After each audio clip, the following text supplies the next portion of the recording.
7 gates of Kalden. Ravna Kell heard the first false bell while she was peeling a drunk man's hand from her cloak and explaining to him that his luck for the evening had already been spent.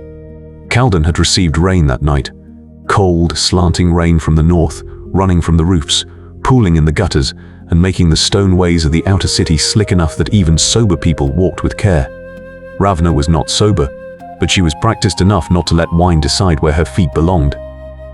She had drunk 2 cups, ended 3 conversations, caught a dice player cheating, and still not broken his fingers, because for once she had not been looking for trouble. Then the bell of the first gate struck 3 times, with a pause that was too long, followed by a 4th stroke that should not have come. The people in the tavern beneath the old Potter's Arch did not notice at once. Some raised their heads, because bells struck in Kalden all the time, and every ring had its own hours, warnings and vanities. The innkeeper cursed the rain, someone laughed too late at an old joke, and the drunk whose hand Ravna had just twisted said thickly that she should not hurt him because he had a mother who would be terribly disappointed. Ravna looked toward the door. The 4th stroke faded, and in its aftersound there was an error that drew the wine from her blood. "You're lucky," she said, and let go. The man stumbled back, rubbing his wrist and trying to look offended, but Ravna was already past him. Outside, rain struck her face. The Potter's Arch opened into the eastern market run, a narrow street between tall houses whose upper floors leaned so close that they almost touched. Lines hung above her, old advertising cloths, and the remains of festival decorations nobody had taken down, because Kalden liked pretending it was still the city that had once celebrated. Ravna stopped under the first eave and listened. The first gate lay 2 streets north, broad, old and guarded by 2 squat towers that divided the outer ring from the craftsman's ring. 3 strokes meant night closure. 4 meant closure for plague. But if it had been plague, the bell of the second gate should have answered, slow and deep, so the inner rings could take up the seal. It did not answer. Instead, from the direction of the first gate came a sound Ravna knew very well, though she had not heard it in service for 5 years. Metal fell onto stone, not once, but several times in short succession. No workshop, no accident, weapons. Ravna pulled her cloak tighter, felt beneath the hem for the knife at her thigh and started moving. She did not run yet. Anyone who ran at once in Kalden drew eyes, and eyes were small hooks on which questions could hang later. She walked fast, head low, watching the reflections in the puddles. The outer city smelled of wet clay, coal smoke, sour beer and livestock. Lamps burned behind some windows, shadows moved behind others. At the corner of Shieldmaker's Alley stood a boy with a bundle of wood in his arms, staring up toward the northern street. He might have been 12, maybe younger, and his face was so openly frightened that Ravna wanted to snap at him to pack that expression away before someone used it against him. She did not. Instead, she turned left, took the steps behind the old salt hall, vaulted 2 low walls, and landed on the covered passage once used by gate runners whenever the streets were blocked by market, fire, or foolishness. Once. The word clung to everything in Kalden. Once Ravna had been able to run these paths blind. Once the guards had shouted her name when she came over the roofs. Once Edrin Voss had told her not to use every railing just because it was faster, and she had told him speed was the only reason railings existed. Once Kalden had believed 7 gates were enough to keep every danger outside. Now 2 guards lay at the end of the passage before the portcullis of the first gate, and the rain washed blood from their hair. Ravna stopped only when her boot touched a spear. The first gate was not open, but it was not properly closed either. The outer wooden leaves hung crooked in their hinges. The inner iron grate was half lowered, and beneath it, a body was jammed that no longer moved. The tower fires were out. Only 1 lantern still burned, its light wavering over the wet stone. Ravna crouched and touched the throat of the nearer guard. Warm. No pulse. The throat had been opened cleanly. No quarrel, no panicked blow. Someone had stood close and known where to cut. She drew her knife without taking her eyes from the street. Something creaked in the gatehouse. Ravna moved sideways, away from the light, close against the wall. A man stepped from the shadow of the guardroom, hood low over his face, a ring of keys in his right hand and a short blade in his left. He did not look at the dead. That made him more dangerous. Ravna waited until he had passed her, then kicked the back of his knee, covered his mouth, and drew her knife beneath his ribs. He was lighter than she had expected. His body twitched. His breath struck hot against her fingers. Then he sagged. She did not let him fall, because falling bodies made noise. She lowered him against the wall and pulled back his hood. No face she knew, no brand, no mercenary's beard, just a narrow man with close-cropped hair and a black lantern tattooed small and careful on the inside of his wrist. Ravna stared at it until the rain made the ink shine. "Damn it," she whispered, and this time the words were not enough to carry the anger. In Kalden, the Order of the Black Lantern was no bedtime tale for children, though the councillors liked to make it one. 6 years before, Ravna had rung messages for the border courts and had seen reports that disappeared afterward. Whole villages that had not been plundered, but emptied in an orderly way. Door marks. Black wax seals. Priests who preached at dawn and by evening no longer wrote the names of their own people into the lists. The order rarely came with banners. It came with keys. Ravna took the dead man's key ring and heard a groan behind her. The body beneath the portcullis was still alive. She jumped across, knelt on the wet stone and pushed the lantern nearer. The man was not merely another guard. Edrin Voss lay half beneath the iron grate, a bolt through his chest, his left leg twisted, one hand still cramped around the emergency pull. The old gate captain wore no helmet now. His grey hair clung to his skull, and his face was so pale that his scars looked darker than the rain. When he recognized Ravna, his mouth twisted. "Of course you come from a tavern." Ravna reached under the grate, felt for the catch on the lifting gear, and knew at once that it was jammed. "Of course you're lying under a gate, because you never learned to step aside in time." Edrin coughed, and his blood mixed with rainwater. "The gate would be open if I'd stepped aside. You need a healer. I need 20 years less, and a city that listens to warnings." Ravna pulled harder at the mechanism. The iron moved a finger's width, then wedged again. Edrin drew breath, but he did not scream. "Stop," he said. "That thing will hold them for a few minutes if nobody else reaches the winch." Ravna looked toward the northern street. At the end of it, shadows moved in the alcoves, too evenly for drunken men returning home. How many are inside? Too many for a raid? Too few for the whole army? A vanguard, key bearers, lantern men. They took the watch changes before the second bell could answer. Why did the second bell not answer? Edrin's eyes hardened. Because someone there does not want to answer. Ravna understood, and the cold that went through her spine had nothing to do with rain. Kalden could be besieged from outside, but it could only fall from within. Every gate had 3 keys, 3 winches, and 3 bell orders. One traitor was not enough. You needed names, duties, seals, habits, and people who had learned for years not to ask questions when a higher rank gave an order. "Who?" she asked. Edrin struggled to free his hand from the emergency pull and felt beneath his breastplate. "Not here." "Edrin." "Not here, Ravna. You run." She snorted, though her mouth had gone dry. "I haven't run for this city in 5 years. Tonight you do." He drew out a narrow metal capsule, hardly longer than a finger, sealed with dark blue wax. The seal of the 7th gate. Ravna stared at it, and for a moment she was 19 again, standing in the inner ring before the marble watch and swearing that no assignment would be opened, lost, or sold before delivery. Back then she believed oaths were heavy. Later she had learned that broken oaths could be easier to carry than fulfilled ones. Edrin pressed the capsule into her hand. To the 7th gate. Only to Captain Orven or to the keeper of the inner archive. Nobody else. Orven is dead. Then to the keeper. The keeper has been blind for 3 years. Then she has at least one reason not to fall for pretty lies. Ravna closed her fingers around the capsule. "What's inside?" Edrin's breathing grew shallower. "The reason they are here tonight." "That is not an answer. It is the only one I have breath left for." Footsteps approached from the northern street. Ravna heard 3 men, maybe 4, one of them heavier in armor. She eased Edrin's hand away from the pull and took the dagger from his belt. "Can you be quiet? I am dying, am I not? Then die quietly." He smiled with bloody teeth. "You were always a polite girl." Ravna pinched out the lantern with 2 fingers before the pain reached her. Darkness fell over the gatehouse. The men came nearer. One spoke softly, and Ravna caught only fragments. "Winch! Great! Quickly!"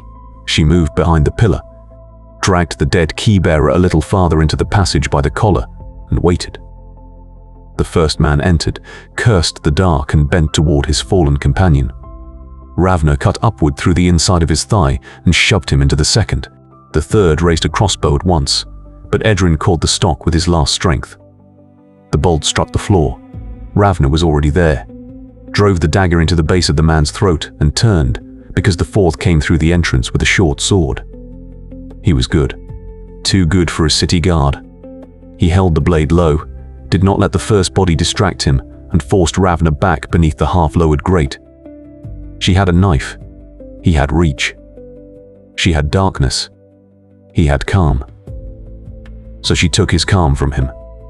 She stepped on Edrin's broken leg. The old man made a sound no dying man chose willingly, and for half a heartbeat the swordsman looked down. Ravna hated herself for it while she drove the dagger into his side. He struck her jaw with the sword pommel hard enough that her sight went white, but he fell first. Ravna stayed on her knees, spat blood, and heard Edrin laugh. It sounded terrible. "That was dirty," he said. "You raised me. Not well enough. Apparently well enough for them." She crawled to him. His face had changed. The old mockery was still there, but far away. Ravna knew it would be quick now. She had seen enough men die to recognize that distance in the eyes. "I am not getting you out of here," she said. "I know. I could have tried. You would have lost time." "You were never as heartless as you liked pretending." Edrin's fingers searched for her wrist and found it. "Ravna, listen to me. The capsule must not go to the council, not to the third gate, not to Sarah Dane if you meet her." The name struck harder than the blow to her jaw. What does Sarah have to do with this? Edrin gripped more tightly. Not to Sarah. What has she done? She opened the wrong door, and perhaps she still believes there is light behind it. Ravna wanted to answer, but Edrin's hand grew heavy. His eyes wandered to the half-closed gate. "Tell Kalden I held it. No one will believe it if I am the one saying it." His mouth twitched. "Then lie better." He died before the next bell rang. Ravna stayed beside him until the bell of the second gate finally answered. It struck twice, slow and wrong. Not warning, not closure. Passage. Ravna stood, took Edrin's dagger, the dead man's keyring and the sealed capsule, then drew the hood of her cloak over her head and left the first gate through the old runner's passage. Behind her, Edrin's jammed grate, 3 corpses and a dying man who was already no longer one held the first gate, closed a few minutes more. Ahead of her, Kalden began opening itself. The craftsman's ring lay between the first and second gates, and at this hour was usually full of glow, hammering and late noise. Smiths worked there, dyers, rope makers, wheelwrights, knife grinders and potters whose kilns never quite went out even in the rain. Tonight, too many doors stood open. From some workshops, people fled with bundles. From others, nobody came though. Light burned within. Ravna did not take the main street. Main streets were for carts, guards and people who wanted to die while still looking important. She climbed the fence of the old dye yard, jumped into a court full of vats that stank of urine, woad and smoke, and ran along the narrow wall rim into the next alley. Her jaw throbbed. Rain made the dagger grip slippery. Beneath her cloak the capsule pressed against her ribs, small and unbearably heavy, not to Sarah. Edrin's warning ran inside her. Sarah Dane had not been just another gate runner. Sarah had been the only one who beat Ravna on the roofs and did not talk about it afterward. She turned faster, jumped lower, lied better. Once she had pulled Ravna from a burning storehouse, though they had shouted at each other that same morning. And she had been the reason Ravna left Kalden without saying goodbye. Ravna turned into Knife Maker's Alley and saw the first citizen die. A man in a butcher's apron stood in his doorway, cleaver in hand, his wife behind him, 2 children under the shop table. 3 hooded figures came through the rain. The butcher raised the cleaver and said something Ravna could not hear because the rain was too loud. The first hooded man stepped aside, the second threw a short blade, and the butcher sank against the doorframe. His wife screamed. The children beneath the table did not move. Ravna stood in the shadow of the alley, 15 paces away, knife in hand. She could intervene. Perhaps kill 2, perhaps the third, perhaps take a bolt in the back while doing it. She could lose time, lose the capsule, lose Edrin's charge. The woman reached for the cleaver. The first hooded man raised his hand and said in a calm Kaldana dialect, Stay inside, and you live." The woman froze. Ravna went on. Every step was a betrayal, and precisely because of that she did not stop. At the end of the alley, a wooden stair led up to the ropemaker's roof walk. She took 3 steps at a time, slipped on wet moss, caught the railing and hauled herself up. From above she saw the craftsman's ring. Small groups moved through several streets, not looting, not shouting, but precise. One group went to the bell tower of the second gate, another blocked the way to the watchroom. At the well, citizens stood with buckets, not knowing whether to put out fires or bar doors. Kalden was not yet panicking, and that made everything worse. Panic at least ran. This city waited for an instruction while foreign knives already stood in its stairwells. Ravna ran over the roof walk. The boards were older than some council halls, and in 2 places they gave beneath her, but she still knew the rhythm. Left foot on the crossbeam, right foot on the dark spot, never in the middle. At the end she jumped onto the roof of the soap makers, slid partway down, caught the gutter, and pulled herself up with a curse. Below her, a door opened. 2 men stepped into the yard, one with a crossbow. Ravna pressed herself flat to the roof. "She must come this way," one said. "Voss did not send her himself. Voss is dead." Then she runs faster. Ravna kept her breathing steady. The men knew her route. Not roughly. Exactly. Someone had given away the old runner's ways. Not Edrin. Not the guards at the first gate. Sira, she thought, and the word had no room left for old tenderness. The man with the crossbow looked up. Ravna threw a roof tile to the left. It struck the next roof and clattered into the gutter. Both men turned. Ravna jumped.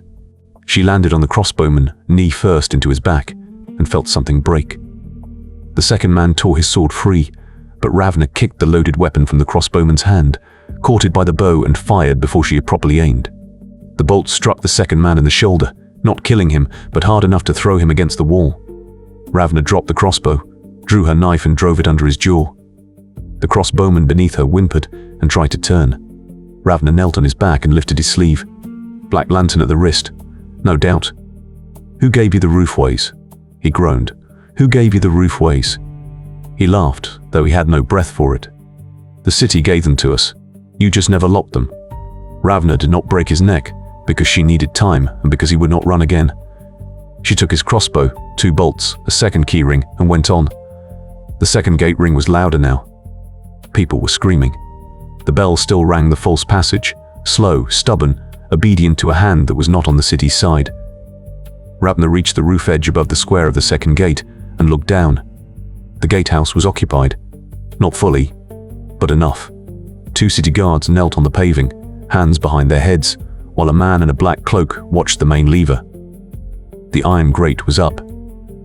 Beyond it lay the merchant's ring, and through that opening, figures were already flowing with dark lanterns, blades beneath cloaks and red marks at their belts.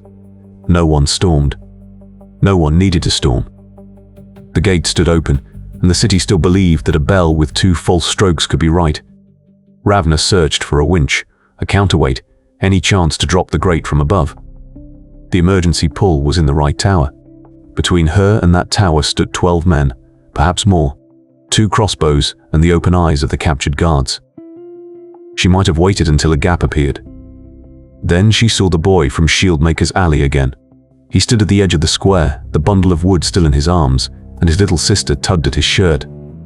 They wanted to cross the square, straight toward the open gate, straight into the stream of men with black lanterns. Ravna aimed the crossbow at the bell-rope frame above the square and fired. The bolt did not strike cleanly, but it hit hard enough that the bell gave an ugly extra sound. Everyone looked up. Ravna had already jumped from the roof. She landed on the cloth awning of the market stall, crashed through wet canvas, poles and baskets of cabbage, rolled over the side, and came to her feet with a pain in her back that stole her breath for a moment. "Off the square!" she shouted at the boy. He stared. Ravna threw the empty crossbow at his chest. "Take your sister and run before I throw you myself." That worked. He ran. The man at the main lever pointed at Ravna. 3 lantern men broke from the gate opening. Ravna did not run away. She ran toward them because people rarely expect someone with a knife and a bad plan to close the distance willingly. The first struck too early, Ravna ducked under his arm and cut across the inside of his forearm. The second caught her with his shoulder and drove her against a stool. Wood broke. Ravna grabbed a splintered support, rammed it into his knee and shoved him into the third man, who was drawing his sword. The square finally began to scream. Citizens scattered. The captured guards used the moment, sprang up and grabbed at their captor's legs. Ravna saw the main lever. 10 steps. 8. One of the lantern men caught her cloak from behind. She popped the clasp, slipped free and ran on in her shirt, rain cold on her skin. A bolt hissed past and struck the stone beside the lever. Splinters cut her cheek.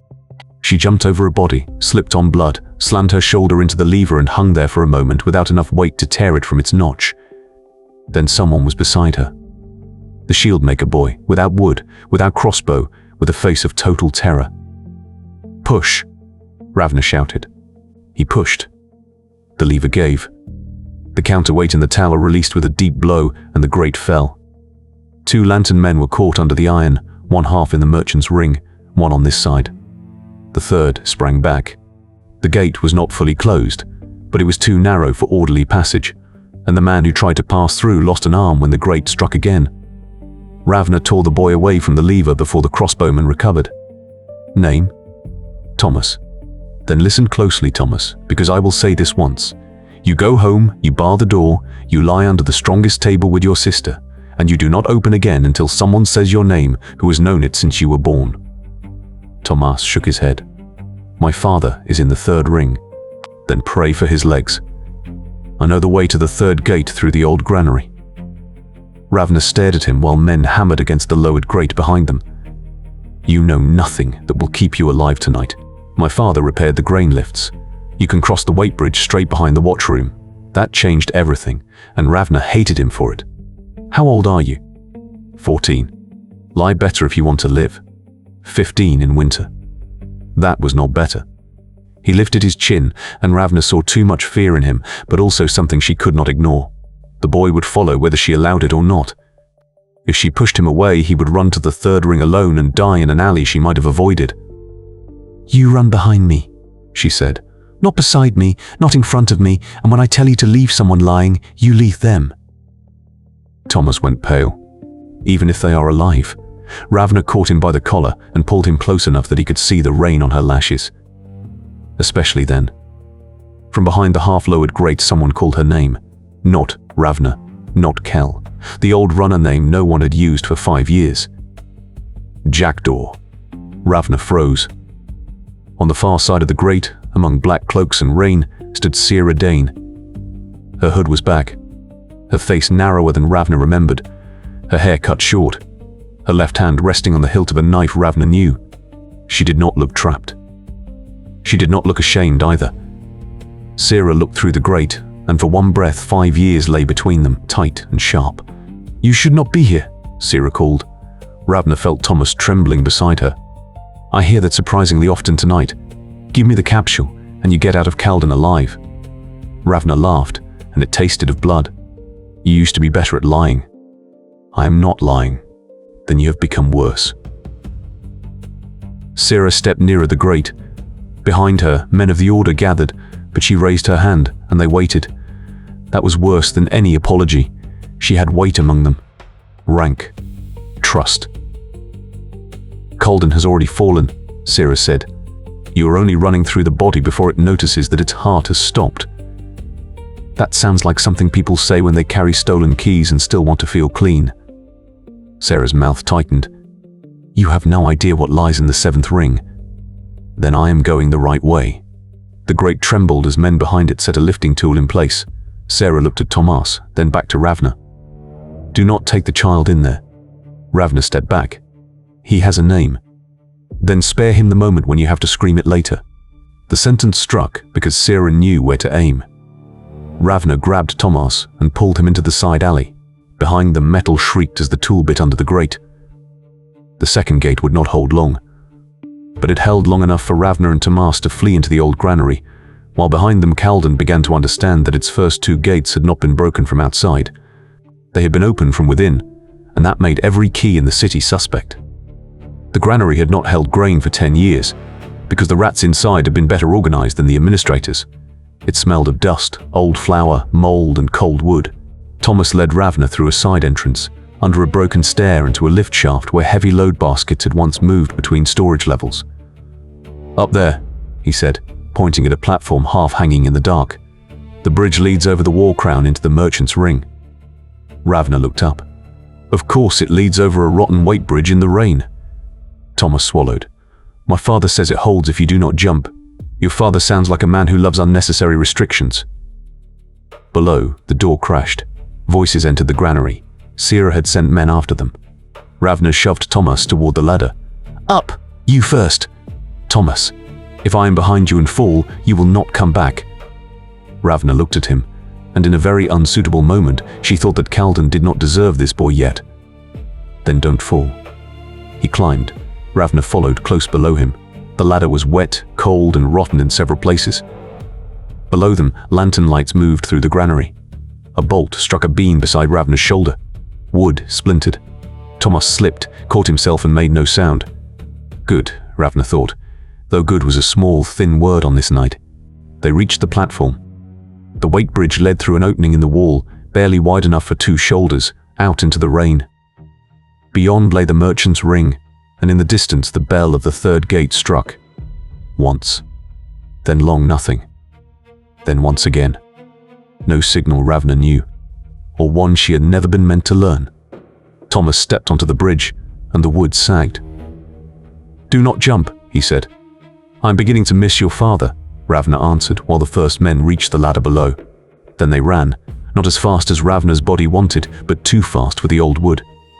The bridge swayed. Rain lashed into their faces. To the left below them lay the courtyard of the 2nd ring. To the right, the deep cleft between 2 walls, full of water, waste, and darkness. Behind them a man came out of the opening, lifted a crossbow, and aimed at Tomas. Ravna threw Edrin's dagger. Not perfectly, not beautifully, but with enough anger. The dagger struck the man beneath the eye. He tipped forward, fell against the bridge rail, and the whole structure screamed beneath his weight. Tomas lost his footing. Ravna caught him by the belt, hauled him up, and felt a board break under her left foot. "On," she forced out. "My foot is stuck."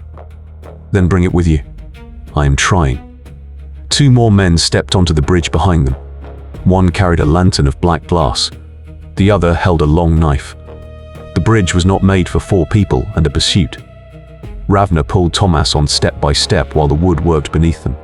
The man with the lantern raised it, and for a moment black light fell over the boards. Not real light. More a swallowed gleam that revealed lines Ravna had not seen before. Signs had been carved into the beams. Not old. Fresh. The Order had prepared this path too. Tomas saw it as well. What is that? A reason to move faster. The first beam broke behind them. The man with the long knife disappeared into the cleft with a brief scream. The lantern man dropped to his knees. The lantern slid across the boards and caught at Ravna's boot. She kicked at it, but the glass split. Cold, black smoke crawled out, and wherever it touched the carved marks, they hissed awake. The bridge did not begin to burn. It began to come apart. Ropes frayed, knots opened, iron pins sprang out of wet wood, and Ravna understood that the Order did not merely know the roads. It had turned them into traps. "Now run for real," she said. Tomas ran. At the end of the bridge, he jumped through the opening into the merchant's ring. Ravna was directly behind him when the last rope snapped. She caught the edge with both hands, slammed her ribs into stone, and almost lost the capsule under her shirt. Tomas seized her arms.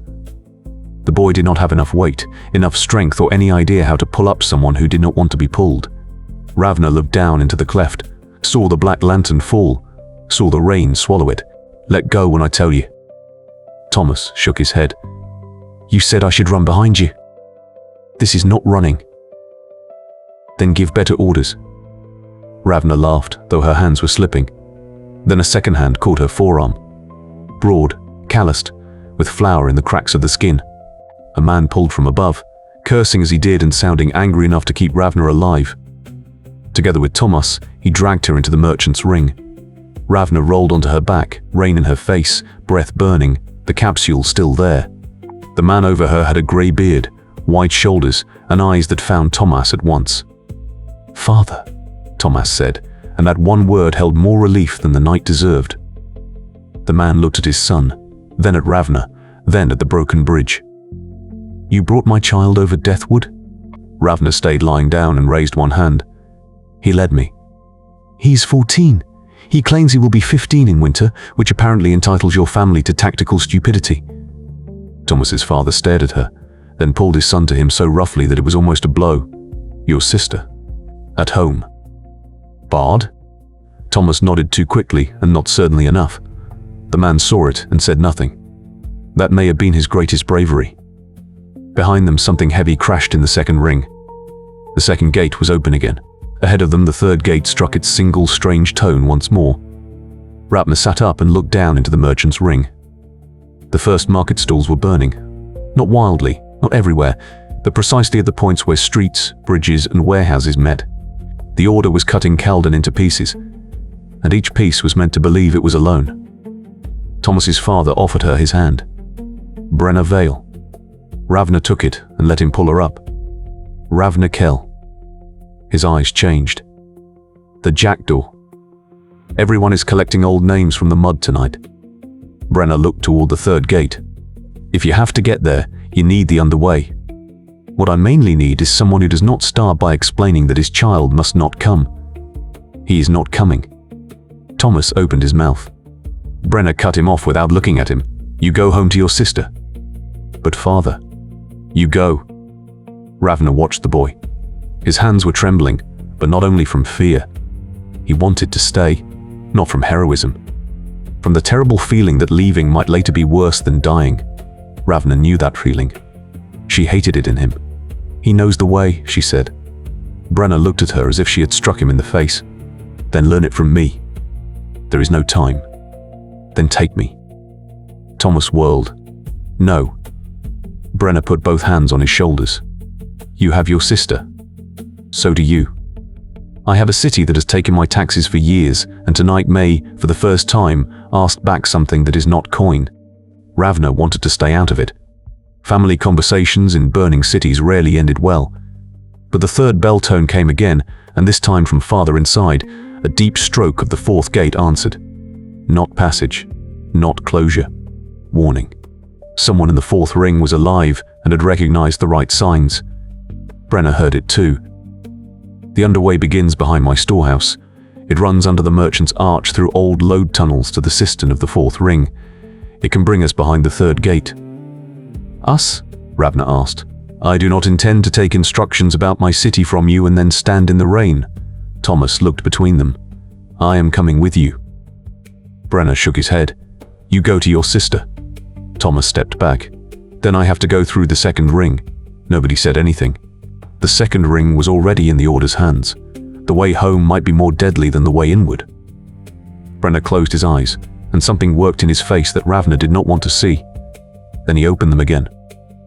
"Then you stay between us." Ravna wanted to object, but the man's look told her he had just broken something in himself so he could keep functioning. She only nodded. "To the underway," she said. "And if your son dies, you hate me later, not now." Brenna took a heavy hammer from a hook beside the warehouse door. "If my son dies, later will be a very generous word." They moved through the merchant's ring, while behind them the second gate finally gave way, and the black lanterns flowed into the next ring.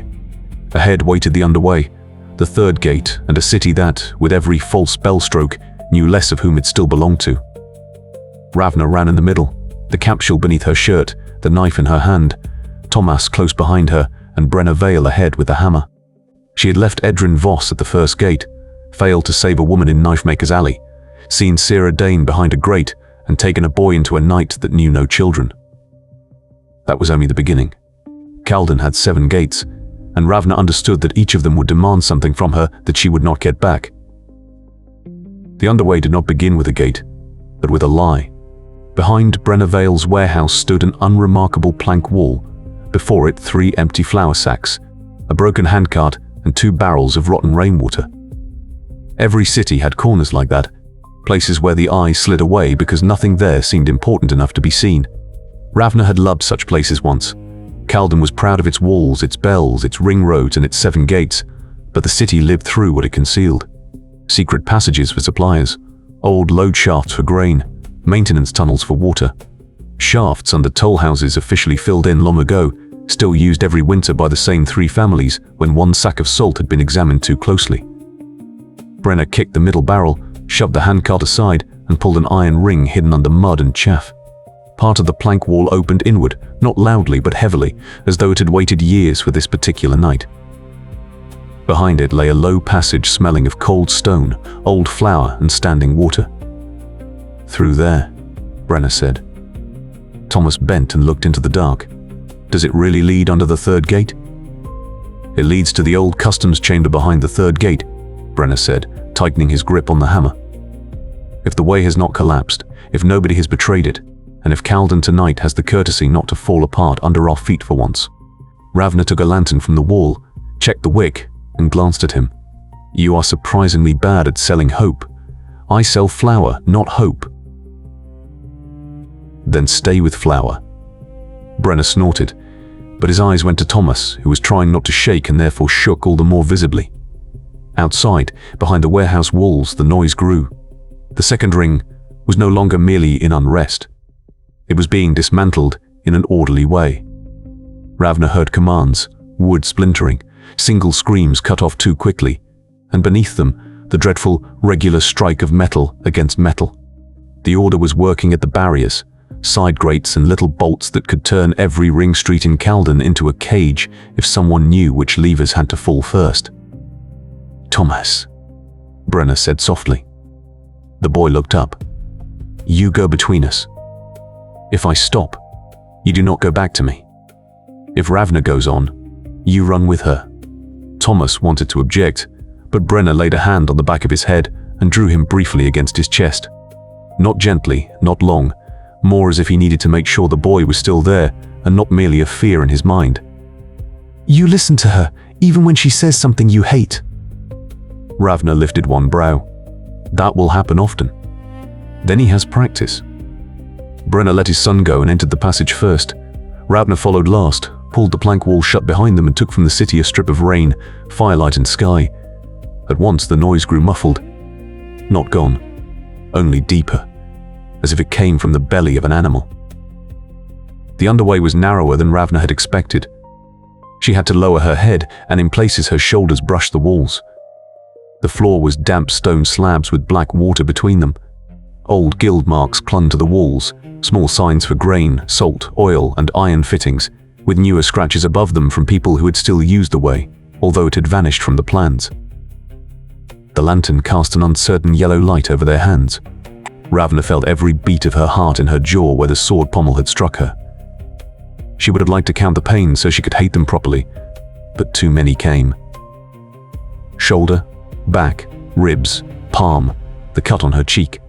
Kalden was writing its demands into her body, and she had no ink left to answer. "Why did you leave?" Tomas asked after a while. Brenna turned so quickly that the lantern at his side swayed. "Not now. I only asked." "That is exactly why not now," Ravna went on. "I fell." Tomas was silent because he understood. The answer did not mean what it said. "From a roof?" Ravna almost smiled. "That too." Brenna looked over his shoulder. "People said you lost an assignment at the 5th gate. People say a lot when they do not have to run themselves." "Did you lose it?" Ravna looked at the capsule beneath her shirt, as if cloth could become transparent. "No." The word lay heavily in the passage. Tomas stumbled over a loose slab and caught himself on the wall. "What happened then?" Ravna did not stop. "I delivered it in time." That was the problem. She heard Brenna breathe out, not questioning, not pressing. He was old enough to know that some stories became dangerous only when spoken. The underway bent to the right. There the ceiling dropped lower, and water ran in thin threads down the wall. Brenna lifted the lantern and stopped. The way ahead was not empty. 3 bodies lay on the stone slabs. 2 men, 1 woman. No hoods, no weapons in their hands. Merchants maybe, or warehouse hands who had known the underway too and had wanted to flee faster than their neighbors. Ravna crouched. The first man had a bolt in his back, the woman a cut throat. The second man lay on his belly with one hand stretched out as if he had tried to reach something. Beside his fingers, black wax clung to the floor. Ravna touched it with the tip of her knife. Still soft. "They were here before us," Brenna said. Tomas looked at the dead, and something in his face tried to close and could not find a way. "Why kill people who are only fleeing?" "Because a secret road stays secret only if no one is left to explain it later," Ravna said. Brenna stepped around the body and nudged Tomas onward with his shoulder so the boy would not look too long. Ravna drew the bolt from the first corpse's back and examined it. Black shaft, short feathering, fine work. Not city guard, not cheap mercenary stock. The order had not improvised. It had prepared this night while Kalden counted its market fees and trusted 7 gates. A faint scratching came from the darkness ahead. Brenna lifted the hammer. Ravna pinched out the lantern. Tomas drew breath, but he kept his mouth shut. Good, Ravna thought again, and that small word increasingly annoyed her. In the dark, the underway was tighter, wetter, more alive. The scratching repeated. Then a whisper. Not ahead. Above. Ravna felt along the wall and found an inset maintenance hatch, nearly invisible between 2 stones. She pressed her ear to it. Voices above. 2 men, perhaps 3. One laughed softly. Another said, "Once she's in the 3rd ring, Dame will take her." Ravna closed her eyes. So Sarah was not only behind them, she had men ahead. "The boy?" a second voice asked. "Unimportant." "The father?" "Unimportant." "And Kell?" A brief silence. Then the first man said, "Do not damage her if it can be avoided. Lord Veyn wants to speak with her." The name fell into Ravna and found there an old door she had walled up for years. Maelor Veyn. Not yet lord then. Not yet with black lanterns at his back, but a judicial envoy of the inner council. Narrow, courteous, educated, with hands that were never dirty and yet wrote the dirtiest decisions. He had read the assignment Ravna had delivered in time. He had nodded while people vanished because of it. Later, he had told her a runner did not bear guilt for what lay in her capsule. Ravna had believed him because she was 19 and tired enough to mistake any kind word for truth. "Who is Veyn?" Tomas whispered. Ravna raised a hand. Steps moved above them. The men went away. Brenna waited until the scratching faded, then bent toward her. "You know him." "I know many people who would be better dead." That is not an answer. Today is not the day for good answers. She lit the lantern again, and the little glow returned, as if afraid of itself. Brenna looked at her a moment longer, then went on. The passage rose. Guild marks became rarer on the walls, the stones cleaner. They were coming beneath the area of the 3rd gate, where the customs chambers, load winches and counting rooms of the city had once been. The merchant's ring ended here, and beyond began the store ring, with the great granaries, drying halls, coin checkers and private guard troops of the wealthy families. If the order took the 3rd gate, it gained not only another street, it gained grain, weapon stores, salt, oil, and enough rooftops to carry fire in every direction. The underway ended at a heavy wooden trap in the floor. Above it, Ravna heard voices, far closer than before, men arguing, a woman weeping, someone calling for the gate captain, someone else shouting that the gate captain was gone. Ravna put out the lantern again and pushed the trap a finger's width open. Light fell in, warm and too bright. She saw boots, flour dust, an overturned bench and the lower edge of a heraldic shield. The old customs chamber. Ravna knew it. Left led to the inner lever room, right to the ring street, straight ahead to the watch room of the 3rd gate. The air smelled of oil and fear. "We are behind the watch room," she whispered. "How many?" Brenna asked. Ravna opened the trap a little more. 2 city guards stood at the table, both very young, both with drawn swords. A 3rd man lay on the bench with a cloth pressed to his belly. An older woman in a grey cloak held up a watch seal and spoke with a voice trained not to be ignored in rooms. Beside her knelt a boy little older than Tomas, his face bloody. No black cloaks. Not yet. Ravna opened the trap fully and climbed out. The 2 guards whirled. One raised his sword. Brenna came up behind her, broad, wet, hammer in hand, and the young guard visibly decided threats were not the best beginning. "Who are you?" "Later," Ravna said. "Status of the gate." The guard blinked. "What?" "Status of the gate, boy, because the city currently has no time to accompany your voice through puberty." The woman with the seal stepped forward.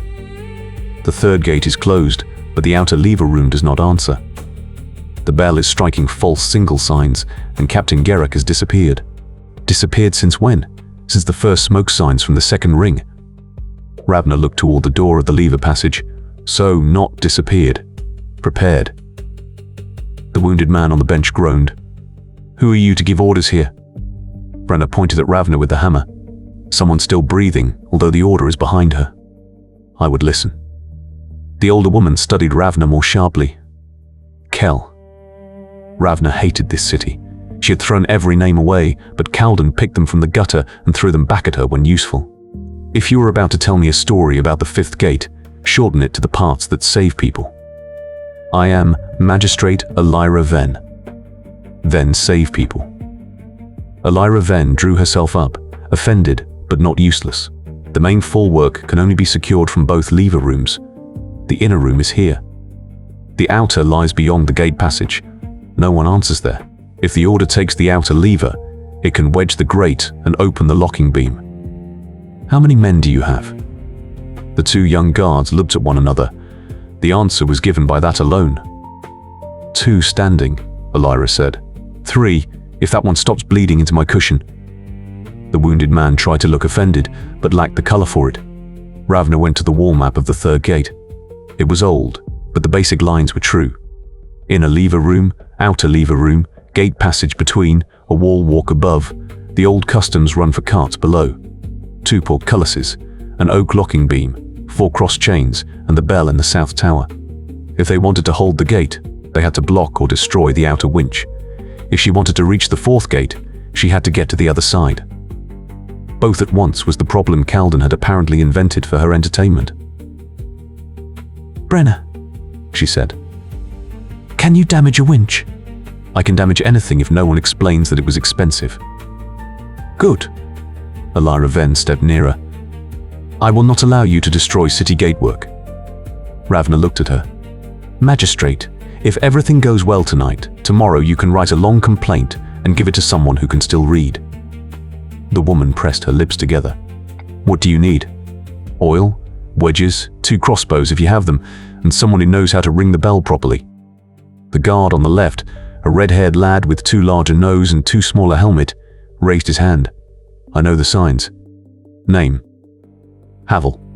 Havel, you go to the bell tower and ring closure, not warning, not council session, not any polite nonsense. Closure to the 4th ring and a call for help to the inner ring. If the tower is clear. If it is not clear, you clear it or die up there, so at least the bell falls on you and makes noise. Havel went pale, but nodded. Ravna looked to the second guard. You. Mert. Mert. You stay with the magistrate and hold this door until you have no arms left. If anyone enters without her order, stab first and ask the floor for apology afterward. Mert swallowed. Yes. Tomas stood by the floor trap and stared at Ravna with wide eyes. She knew what he was thinking. She sounded as if she belonged here, as if she could give orders and send people to places where they would probably die. Perhaps Edrin had raised her too well after all. Brenna noticed his son's look too. Tomas stays with me. Tomas stays behind me, Ravna said. You are too broad for some passages, and I have no wish to cut your son out of your own heroics. Brenna stepped toward her. He is my son. Yes. And earlier you decided his chance is better with me if you fall. Do not decide again merely because it feels bad. Brenna looked as if he wanted to strike her. Then he looked at Tomas, and the anger became something heavier. Behind her, he said, not beside her. Tomas nodded. Ravna took 1 crossbow, checked the string, and slung a bolt case over her shoulder. Maelor Veyn gave her a small bottle of lamp oil. Burns poorly in rain, but well on clothing. You speak surprisingly practically for a magistrate. I was married 8 years. Ravna looked at her briefly, then tucked the bottle away. Havel ran to the bell tower. Mert took his place at the door. Brenna lifted the hammer. Ravna opened the passage to the outer lever room. The gate run beyond was dark, long and streaked by rain blown through arrow slits and drains. In the middle, the locking beam still hung, but iron wedges were lodged in its lower end where they did not belong. Shadows moved beyond. The order was already working the gate. Quiet until the first body, Ravna whispered. Tomas nodded far too gravely. Brenna did not nod at all. They moved, crouched along the left side of the passage, under the teeth of the inner grate, past an overturned customs bench. Ravna saw the first two men by the outer lever.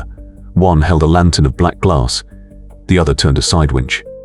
No Sierra, no Maelor Veyn, only hands doing what others had planned. Ravna aimed and shot the man at the winch in the back.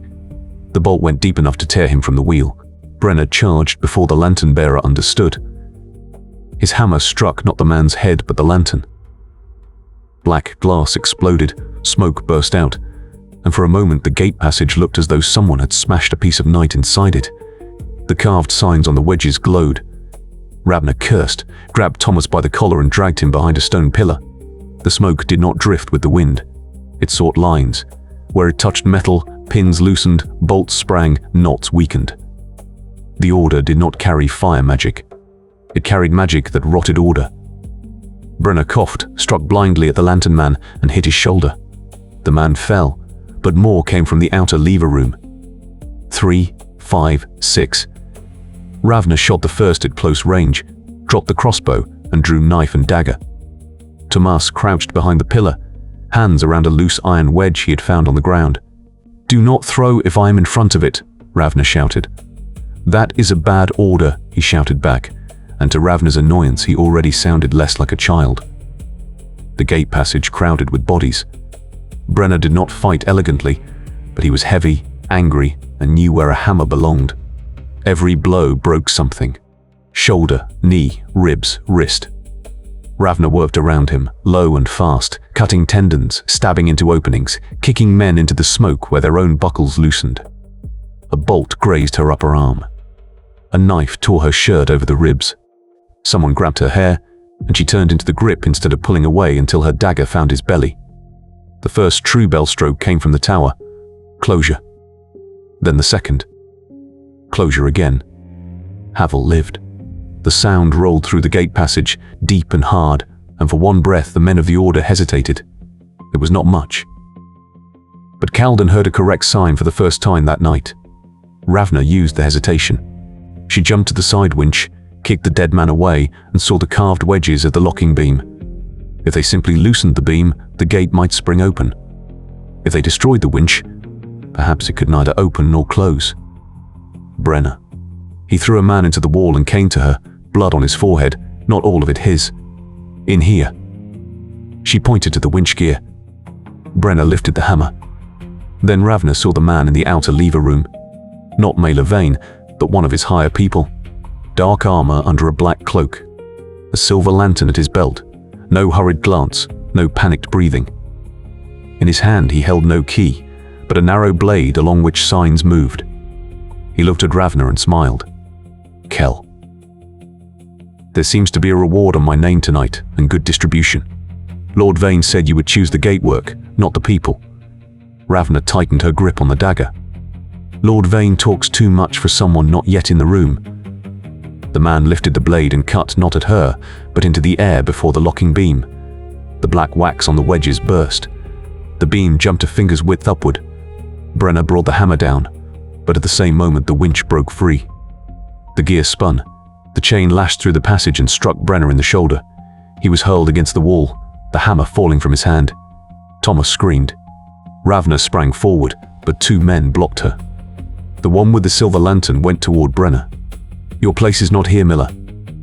Brenna reached for the hammer, but his right hand no longer obeyed. The chain had smashed shoulder or collarbone. Tomas ran from cover. Ravna saw him out of the corner of her eye and understood she could not reach him in time. The boy was quick, but untrained. He ran straight, both hands on the iron wedge, toward a man who killed people professionally. "Tomas, down!" Tomas did not go down. He rammed the wedge into the exposed gear. Metal screamed. The wheel locked. The locking beam fell back with a thunderclap and jammed the outer opening of the third gate half shut. The silver lantern man turned. Ravna hurled herself at the first attacker, took a cut along her side, broke through and reached Tomas just as the narrow blade thrust for him. Brenna was faster, though he lay on the floor. He caught Tomas by the leg and dragged him down. The blade did not strike the boy. It struck Brenna beneath the throat. For a moment the gate passage was very loud and very still at once. Brenna lay on his side, eyes open, one hand still around Tomas's ankle. The boy stared at him as if his gaze could undo what had happened. Ravna had no time for the look. She took the hammer in both hands and struck the alderman in the knee. He did not fall at once, so she struck again. This time something broke. He dropped to one arm, the narrow blade skidding over the stone, and Ravna kicked it into the smoke. "Lord Veyn wanted you alive," the man forced out. Ravna lifted the hammer. "Then tell him he chooses bad messengers." The hammer struck his face. Not cleanly, not quickly, but finally. The third bell stroke came from the tower. Closure. Then the call for help to the inner ring followed, 3 short, 2 long, 1 long enough to carry over smoke, rain, and dying to the 4th gate. Havel still lived. Perhaps he was better than Ravna had thought. Perhaps Kalden was not entirely lost. "Father," Tomas said. It was not a scream. That made it worse. Ravna turned to him. Brenna was trying to breathe. Blood ran dark and fast over his collar. The cut lay where no cloth, no pressure, no prayer could help for long. Tomas crawled to him, both hands red before he knew where to put them. "Father, I am here." Brenna moved his mouth. No sound came. Ravna knelt beside them, eased Brenna's hand away from Tomas's ankle, and placed it against the boy's chest, because dying men sometimes needed to hold something, and children sometimes needed to be held, even when it was too late. Brenna found his voice for one breath. "Home." Tomas shook his head, tears on his face, rain over them, blood on his fingers. "I can't." "You can. Maelor is alone." Ravna remembered the sister's name, because names became dangerous that night when nobody carried them. Brenna's eyes went to her. No accusation. That was worse. He could have hated her, and she could have used that. Instead, he gave her something heavier. Trust, though she did not deserve it. Bring him through. Ravna nodded. She promised nothing aloud. Spoken promises sounded too much like bells in Kalden. Brenna died with his hand on Tomas's chest and his hammer beside Ravna's knee. The boy bent over him, his shoulders shaking so hard that Ravna briefly closed her eyes. The gate passage shook too. Outside, men were hammering against the half-blocked locking beam. The 3rd gate held, but only because a dead miller, a brave boy and a broken mechanism braced against it. Maelor Veyn came running from the customs chamber with Mert. The magistrate saw Brenna, saw Tomas, and understood enough not to offer comfort. "How long will it hold?" she asked. Ravna stood and lifted Brenna's hammer. It was too heavy for her hand, but she took it anyway.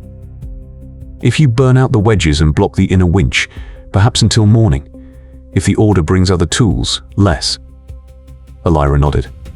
"We will hold it. You will lose people. We are losing them already." Havel appeared at the bottom of the bell tower stairs, blood on his arm but alive. The 4th ring answered. "Cistern open. Southern maintenance run clear." Ravna looked at him. "Certain?" "No." "Good. Safe roads are an insult tonight." Tomas still knelt by his father. Ravna went to him, crouched and said his name without softness. "Tomas." He did not respond. "Tomas Veyn." His eyes rose slowly. Something in them had vanished and would not return. Ravna knew that look. She had seen it in the polished metal of the 5th gate, after she understood that a fulfilled assignment could kill people who would never know of it. "I stay with him," Tomas said. "No. He told me to go home. Your road home leads through the 2nd ring. Your sister may live because you keep moving, not because you die in this spot." He stared at her, and this time there was hatred in it. Finally, Ravna thought. Hatred was a grip. Sometimes you could pull someone onward by hatred. You said if someone is alive, I should leave them lying. Your father is not alive. The sentence was hard. It had to be hard, because any softer word might have broken him. Tomas struck at her. Not well, not dangerously, but with everything he had. Ravna let him hit. His fist struck the shoulder where the chain had hit Brenna, and pain shot through her arm. Tomas struck again, then caught her sleeve and wept into the fabric without wanting to lean on her. Ravna waited 3 breaths. Then she loosened his fingers. "We go."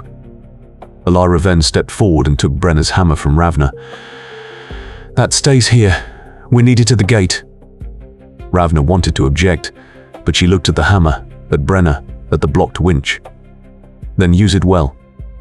The magistrate nodded. "And you use his son well enough that I can tell him later his father did not act without meaning."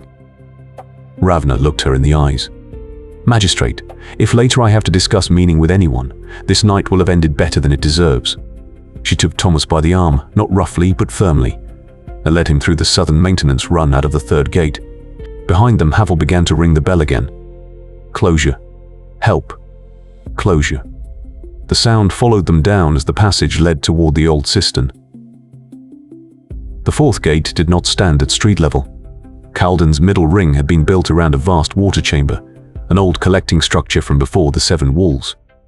The city, well, the baths, the tanner's drains and several emergency channels met there, and above the water, the fourth gatehouse stood on pillars of black stone. Ravna had hated the cistern in her runner days because the ground there was always damp and every step revealed whether one was afraid. Today, it was worse. The maintenance run spat them onto a gallery high above the water. Below them lay the cistern, large enough to drown a market quarter. Columns rose from dark water. Bridges linked platforms, some of stone, some of wood, some merely wide chain walks for maintenance workers. Steam hung everywhere because hot bathwater ran into cold collecting pools. Lanterns burned behind grates, but many were dark. The room breathed. Drops fell. Water struck stone. And somewhere in the steam people moved. Tomas stood beside Ravna and had stopped weeping. That was not better. His face had emptied, and his hands were still red. Ravna pulled him into the shadow of a column. "From now on, you say nothing until I ask." He nodded. "Tomas." His eyes went to her. "If you start not hearing, you die very quickly, so do not nod only because your head cannot do anything else." He pressed his lips together. "I hear." "Good."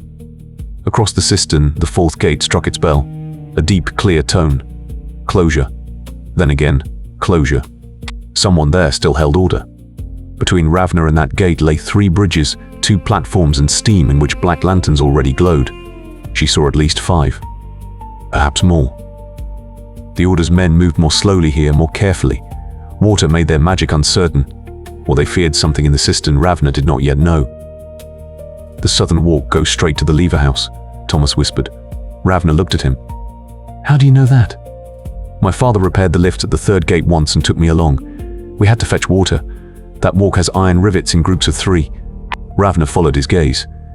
In the steam she saw the walkway, hardly more than a dark line. "Good." The word was heavier this time. Tomas heard that too and looked away. They moved toward the southern walk. Ravna set her feet slowly though. Everything in her wanted to run. On wet stone, haste was not courage, but a request for the ground to betray you.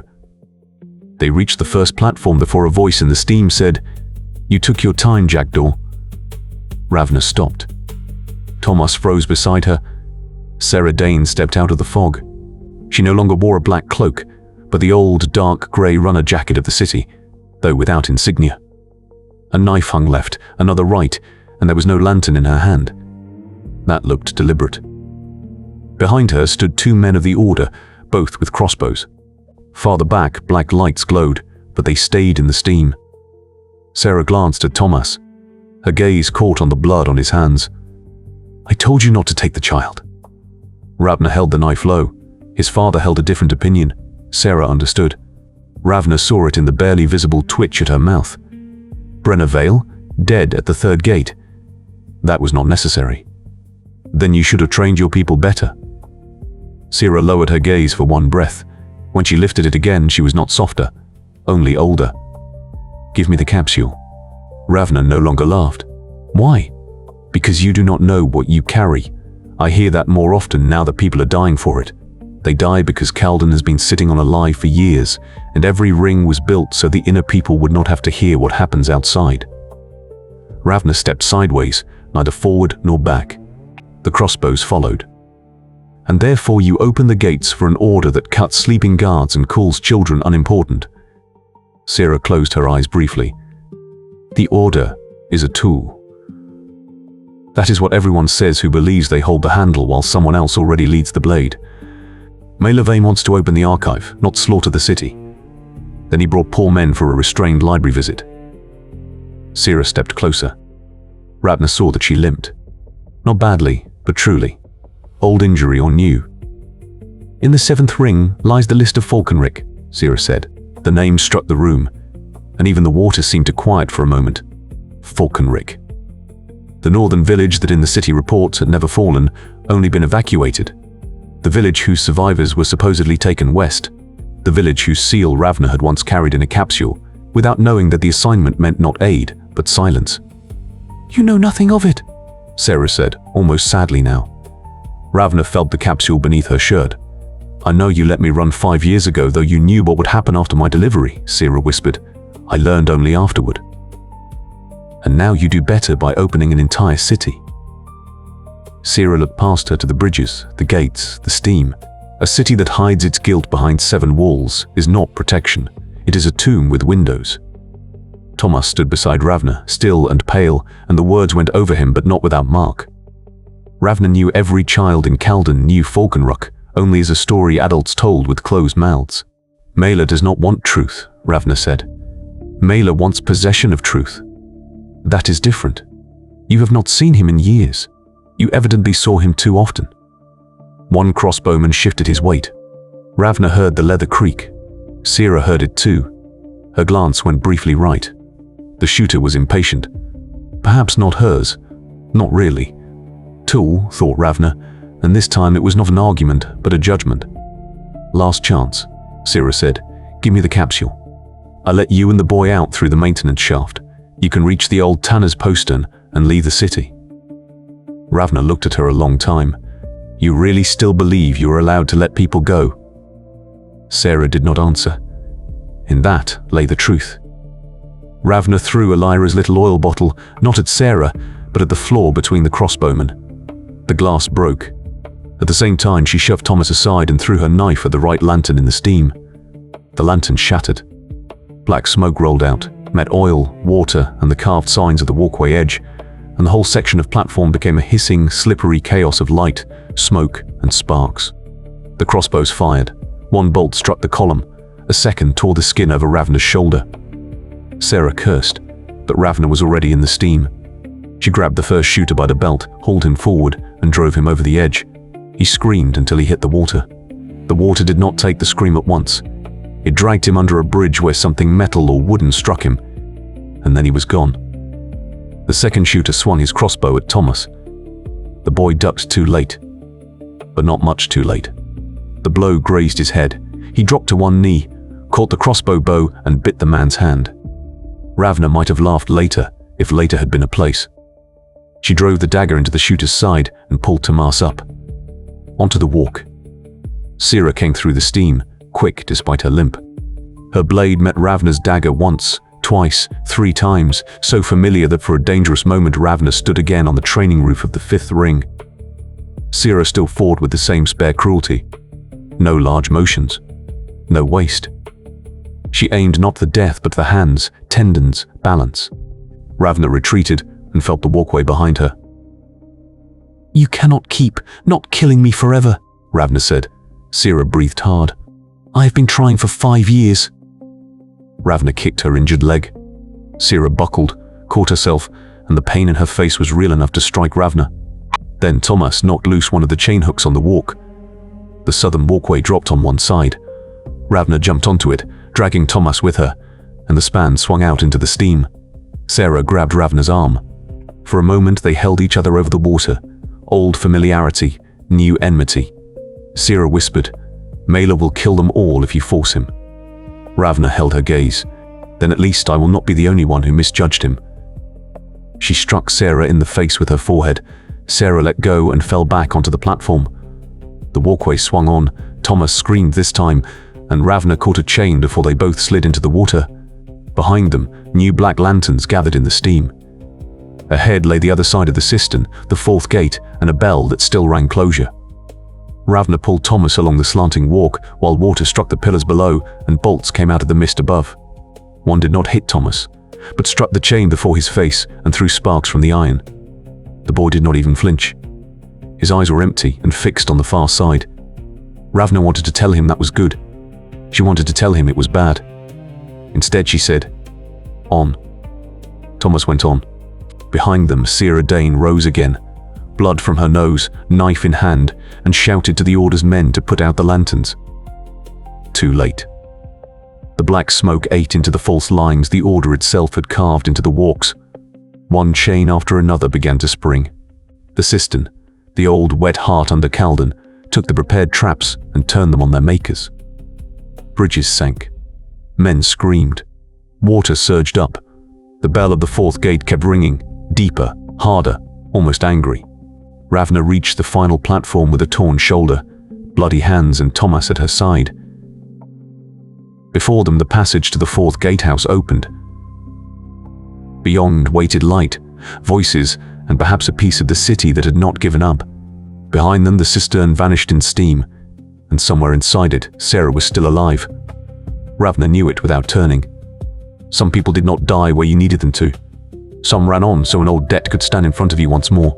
She gripped Tomas's arm more tightly and entered the fourth ring. The fourth ring did not smell of water, though the cistern lay directly beneath it. It smelled of burned oil, hot iron, and opened houses. Ravna had once called this the Ring of Tools, because everything that moved, repaired, or, in an emergency, killed Kalden was here. Crossbow makers, winch builders, bridge masters, pump keepers, foundry workers, cartwrights, firewrights, and those quiet families who had known for generations which bolts could be pulled from a wall without making it fall at once. The fourth ring was less beautiful than the inner districts, but more honest. No space was wasted here. Even the courtyards had hooks, shafts, block and tackle, and channels, and above the alleys ran iron walks where maintenance workers could move between workshops during flood, fire, or revolt. Tonight, many of those walks stood empty, and that made Ravna suspicious. A burning city was never quiet. People screamed, ran, commanded, prayed, lied. The fourth ring held its breath, as if it had understood that noise drew something closer. Tomas stayed one step behind her, exactly as she had ordered, but his steps sounded different now. No longer hasty, no longer uneven in a childish way. Brenna's death had not made the boy braver, it had made him heavier, and Ravna knew that heaviness was dangerous. A heavy heart did not make people run faster, it only made them believe they no longer had the right to stop.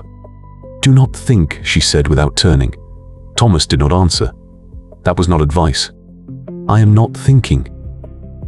"Then you sound very convincingly like someone lying."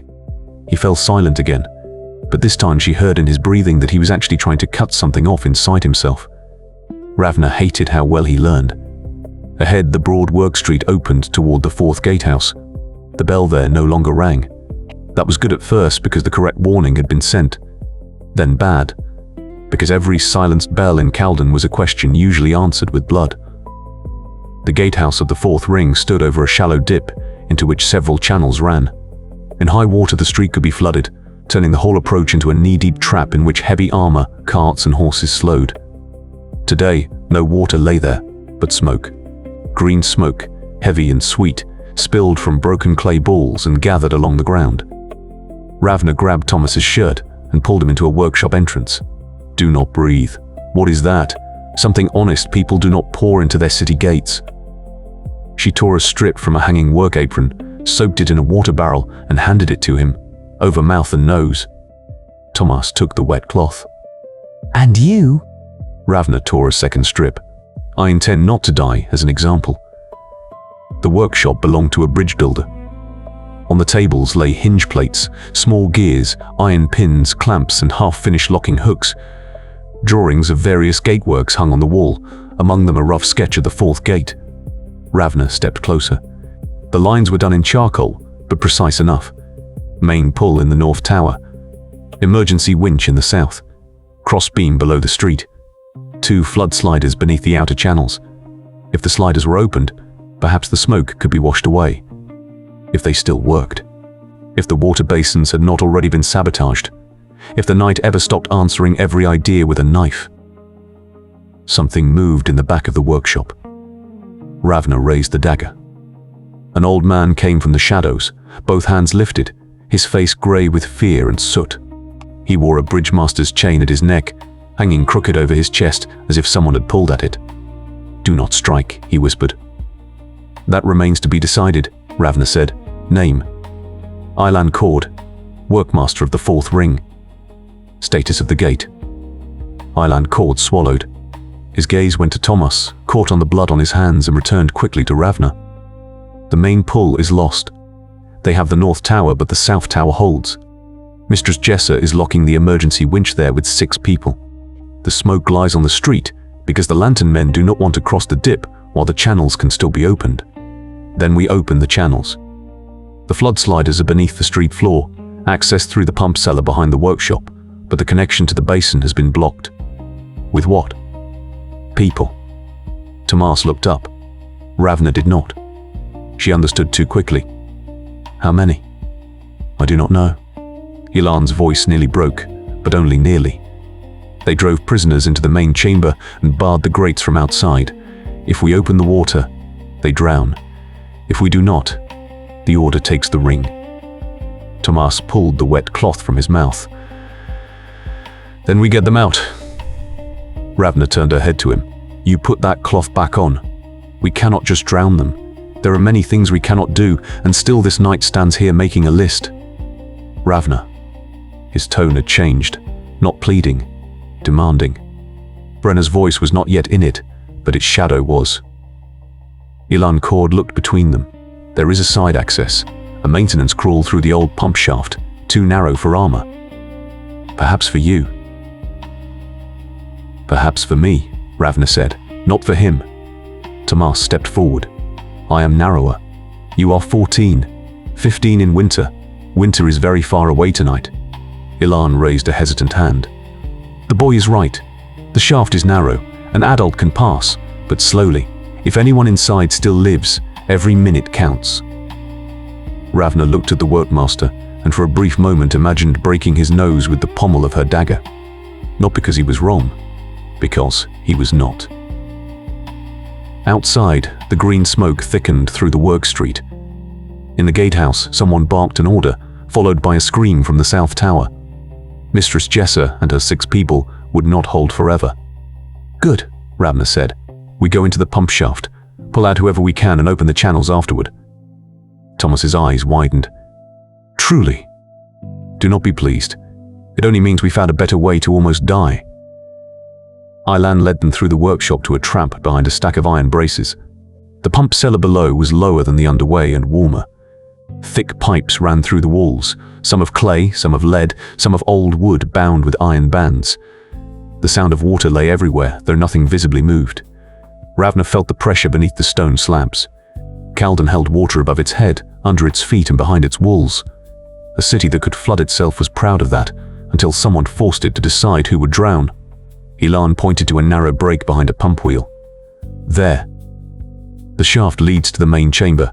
If the grates are barred from outside, you must release the locking nose. It sits left of the frame, roughly shoulder height. Roughly, Ravna asked. I repair bridges, not torture rooms. Tonight you learn about multiple use. Tomas had already crawled toward the opening. Ravna caught him by the belt. Me first. You will get stuck. Then you may tell me you were right while we both die. He looked at her, and for a moment something almost childish flickered in his face. Not joy, more the memory that people could argue even in burning cities without breaking at once. Ravna took it, small as it was, and left it standing. Then she crawled into the shaft. Stone pressed against shoulder and back. The floor was wet, rough and crusted in places with lime ridges that tore at her forearms. The wet cloth over her mouth made breathing harder, but without it, the shaft smelled of old rot and something sweet from the green smoke. Tomas crawled behind her. She heard him neither weep, nor curse, nor pray. Only breathe. That troubled her more than anything. Say something, she whispered. What? Anything. Count stones, insult my plan, tell me why flour merchants are secretly better fathers than counselors. My father was not a flour merchant. He sold flour. He built loadworks before his hand went bad. After that he sold flour. Ravna pulled herself over an edge. Then he was a man with a sensible dislike of standing still. Tomas was quiet for a moment. He said, Kalden is only a city because people keep repairing what other people call unbreakable. Ravna did not stop, but the sentence hit somewhere already crowded by too many blows tonight. Your father sounded annoyingly wise, Mostly he sounded annoyingly tired. That is often the more honest kind of wisdom. The shaft dipped. Water came toward them, first finger deep, then to the elbows. Ravna pulled on, feeling for holds and forcing herself not to think how little space there would be if someone came from the other direction. Then she heard voices. Many voices. Not loud because air and hope were both scarce, but close. People in the main chamber. The shaft ended behind a grate through whose bars dim light fell. Beyond lay a round room half below street level, with 3 great sluice doors in the opposite wall. People crowded before those doors. Perhaps 20. Perhaps more. Old ones, 2 children, several unarmed guards, a man with an injured leg, a woman in nightclothes whose face was so rigid that Ravna preferred not to know what she had seen. Water stood around their ankles. For now. Ravna reached for the locking nose to the left of the frame and found nothing. Only smooth, wet stone. "Ilan," she muttered, "if I live through tonight, I will explain the difference between left and a lie." Tomas pressed in behind her. "Let me. You have even less room there than I do. My arms are thinner." Ravna wanted to argue, but his arm was already sliding past her, under her shoulder, through the bars. He felt along the frame. Someone inside noticed them. A woman swallowed a scream. Ravna raised a finger to her lips. Quiet. An older watchman limped closer. "Who are you?" "Bad news with a knife." "How is the grate barred?" "Outer latch. We cannot reach it from here." Tomas's fingers found something. He grimaced, stretched farther, and hissed in pain as metal tore his skin. "I have it." "Release it. Do not marry it," Ravna said. "I am trying." From the room above the chamber came a dull blow. Dust sifted from the ceiling. Then a voice through a pipe, distorted but clear. "Open flood sliders in 30 breaths." The people in the chamber began speaking over one another. Ravna gripped the bars. "Silence!" Her voice cut harder through the room than she had expected. Perhaps panic was sometimes grateful when someone gave it orders. "Those who can run, left. Those who must be carried, right. Children first to the shaft." "The shaft is too narrow," the watchman said. "Then become narrower." Tomas gasped. The locking nose clicked, but the grate did not move. "There is another latch." "Where?" "Below." Ravna looked at the water. Of course below. The second blow came from above. 20 breaths, the voice called. Tomas tried to press his arm downward, but the angle was wrong. Ravna drew the dagger, slipped the blade through the bars and felt for the lower latch. Metal met metal, slipped, found a notch. "Tomas, when I lever, you push above." "Yes."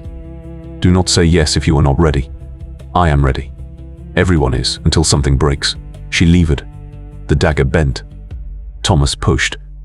The upper catch sprang back, the lower latch shrieked, and the grate opened a crack. Not enough. Ravna rammed it with her shoulder. Pain burst through her arm. Tomas pushed beside her. The watchman pulled from inside. The grate opened wide enough for a child. "Children first," Ravna said. A small shape was pushed forward. A girl with a red cloth around her head, perhaps 6 years old. She looked at Ravna as if Ravna were another problem adults had invented. "Into the shaft," Ravna said. "Do not scream, do not stop, do not look back." The girl nodded solemnly and crawled. A second child followed, then the woman in nightclothes, thin enough to pass although her hands trembled. The third blow came from above. 10 breaths. The watchman cursed. Ravna shoved people through the grate, one after another, faster, rougher, without apology. The man with the injured leg would not fit. He tried, jammed at the hip and bit his lips so hard that blood ran over his chin. "Back," Ravna said. "No. Back, or you block everyone." His eyes filled, not from pain, from knowing. Tomas stared at him. "We cannot leave him here." The man caught Tomas's hand. "Boy, bring my wife out." "Which one is she?" "Already outside." There was gratitude in his voice, and Ravna hated him for it, because gratitude turned people into heroes without asking. The pipe above roared. "Open." In the opposite wall, the sluice doors began to work. Slowly at first, then with a jerk. Water shot into the chamber. People screamed. The watchman braced himself against the grate and shoved the next woman through. "Go!" Ravna seized Tomas. Back into the shaft. He resisted. No. The man with the injured leg smiled at him, and the smile was cruel because it was calm. Run. Ravna dragged Tomas back by force. Water struck the grate. A hand caught her hair, not deliberately, only in panic, and Ravna tore free. The watchman pushed one last old man through the gap. Then the wave hit him in the chest. He vanished, came up again, thrust the old man toward Ravna with his last strength, and was swept back. Tomas screamed now, not as before in the cistern, but truly from belly and throat and everything that was still child. Ravna shoved him into the shaft and crawled after him while water foamed through the grate and bodies struck metal. Behind them, the main chamber locked in its dead. Before them, the saved crawled through the shaft. Slowly, too slowly, sobbing, coughing, praying. Ravna did not kick Tomas, though she almost did when he stopped. She pushed him onward with her shoulder because there was no room for words. The shaft became the gut of a city, spitting out some people and swallowing others. When they reached the pump cellar, Aylan Cord pulled out the children, then the woman in nightclothes, then the old man. Tomas came next and immediately struck the workmaster in the chest with both fists. "You drowned them." Aylan let it happen once, twice, then caught the boy's hands. I washed the smoke away. "You drowned them?" "Yes." The word fell so heavily that Tomas stopped hitting. Aylan looked at Ravna. His eyes were red. "The street is clear." Ravna crawled from the shaft, dripping, shaking with cold and anger, water in her boots and screams in her ears. She would have liked to condemn Aylan. The problem was that without the flood, the fourth ring would have fallen. The larger problem was that being right made nothing clean. Outside came new sounds. Not screams. Footsteps. Many. The green smoke was gone, and with it the order's cover. The defenders of the fourth ring used the moment. Workshop doors burst open everywhere. Men and women came out, not with swords, but with hammers, hooks, bolt cutters, iron rods, saws, chains, and heavy winch handles. Mistress Jessa must have been alive in the South Tower, because the emergency bell suddenly rang a new rhythm. Counterstroke. Ravna had not heard that sign in years. It was no call for citizens to flee. It was an order for every worker in the fourth ring to stop treating the city as a house, and treat it as a machine in which every part could kill. Aylan Cord straightened. Now they have gone too far. Ravna looked at him. Now? "A city may endure many things," he said, reaching for a heavy pipe wrench. "But no one poisons my channels." Then he ran out. The next minutes became a noise of iron and water. Ravna pulled Tomas with her through the workshop back to the street and saw the fourth ring wake. The order had counted on sleeping citizens, betrayed guards and false signals. It had not counted on a 70-year-old rope mistress smashing a lantern man in the face with a winch handle and then ordering 2 apprentices to throw his body into a drainage pit. It had not counted on pump keepers opening valves so water burst from side channels and took attackers off their feet. It had not counted on bridge builders unhooking their own walks as soon as black cloaks stood on them. The fourth ring did not fight nobly. It fought like a place that knew where everything was fastened. Ravna ran through that chaos toward the South Tower. Tomas followed. His eyes no longer searched every dead person. Perhaps he could not. Perhaps the main chamber had closed something in him. Ravna did not want to know whether that was better, as long as he ran. In front of the South Tower lay a barricade of cart axles and iron plates. 4 defenders stood behind it. 2 were hardly older than Tomas, 1 bled from the ear, and the 4th had to be Mistress Jessa. She was broad, short, had grey hair bound in a knot, and held a crossbow as if she had invented it and was disappointed in its weaknesses. "Who comes?" she called. "Kell," Ravna answered, "with an assignment to the 7th gate." "Then you are late. I collect complaints on the way." Jessa waved them through. The South Tower shook under each bell stroke. Inside it smelled of hot metal. 2 dead order men lay on the stair. 1 had a bolt cutter in his throat. Tomas stared too long, then went on. In the lever room above, the emergency winch was blocked but not destroyed. Jessa had driven an iron bar through the wheel and secured it with chains. "The 4th gate holds," she said. "The 3rd holds with a broken winch and a dead miller." "Brenner Vale?" Ravna nodded. Jessa closed her eyes briefly. He still owed me 2 good bearing hooks.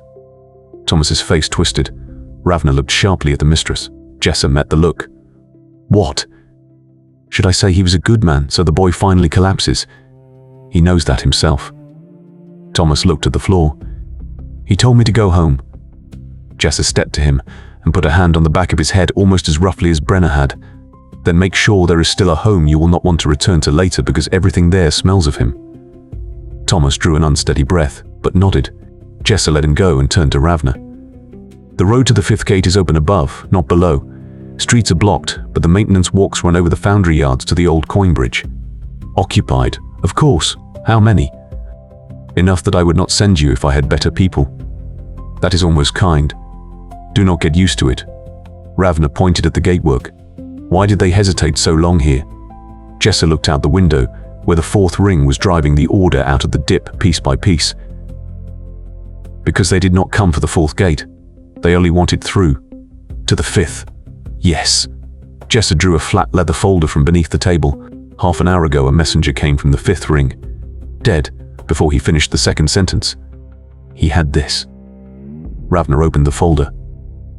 Inside lay a piece of parchment bearing the seal of the inner courthouse, burned at one corner, blood at the edge.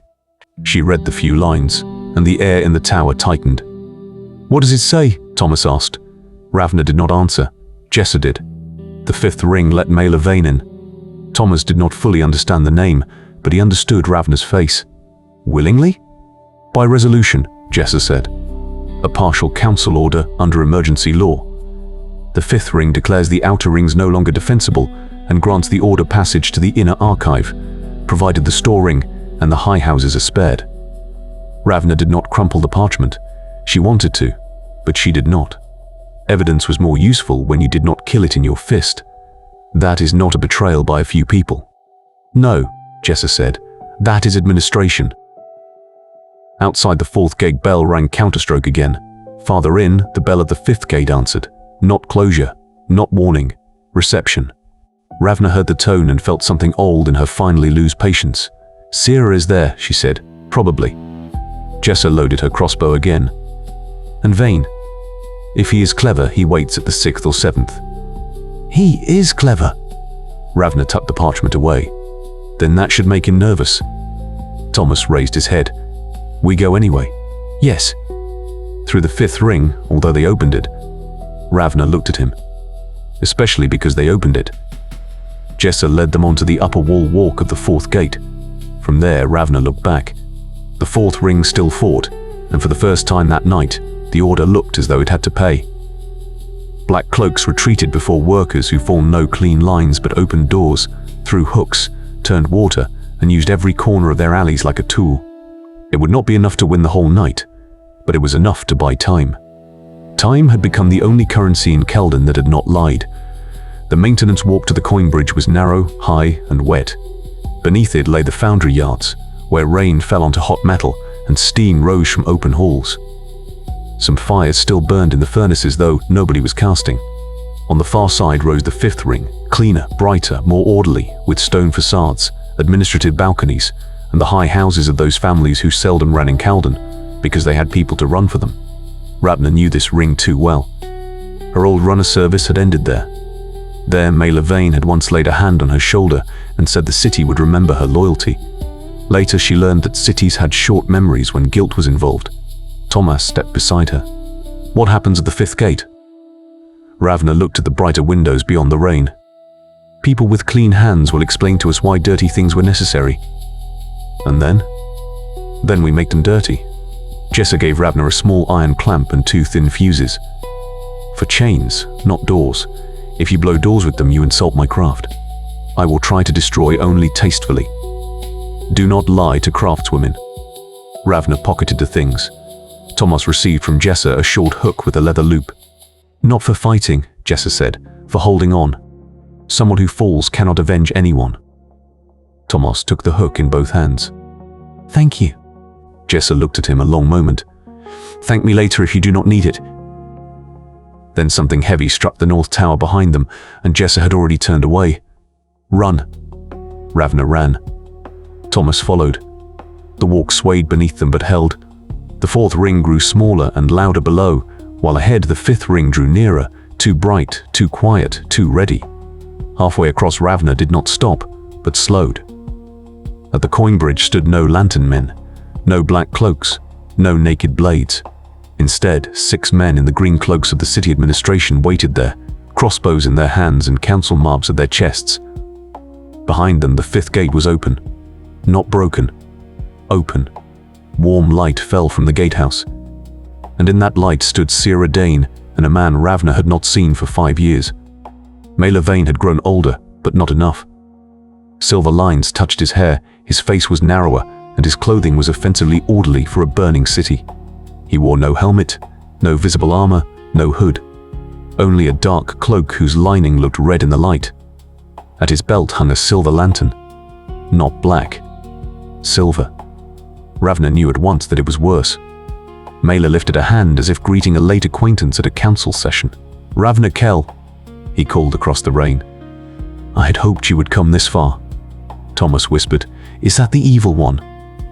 Ravna looked at the open gates, the city administrators, Sira, Maelor's calm hand and the 5th ring that was not defending its walls but sorting its guilt. "No," she said. "Worse. That is someone who believes he is the solution." Maelor smiled as if he had heard her. Perhaps he had. Perhaps he knew Ravna well enough to read her answers from a distance. Behind her, the 4th gate rang counterstroke. Before her, the 5th gate stood open, and between them lay a bridge too narrow for decent fighting but wide enough to die on. Ravna drew the dagger, though 6 crossbows were aimed at her. Tomas lifted the hook, though his hands trembled. Maelor Veyn spread his arms. "Come in, jackdaw. You have carried for 5 years a truth that was never meant for you." Ravna went on, not fast, not carefully.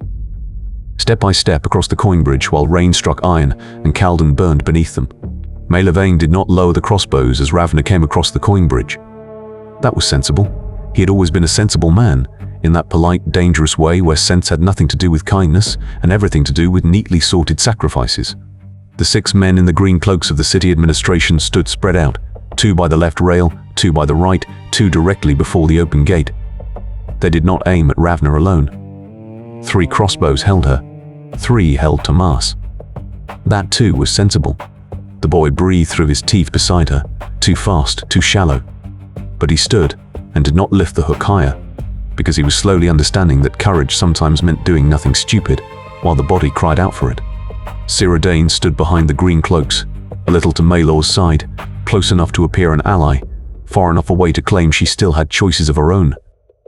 Her face was still bloody from Ravna's headbutt in the cistern. The blood beneath her nose had darkened, and the rain had not fully washed it away.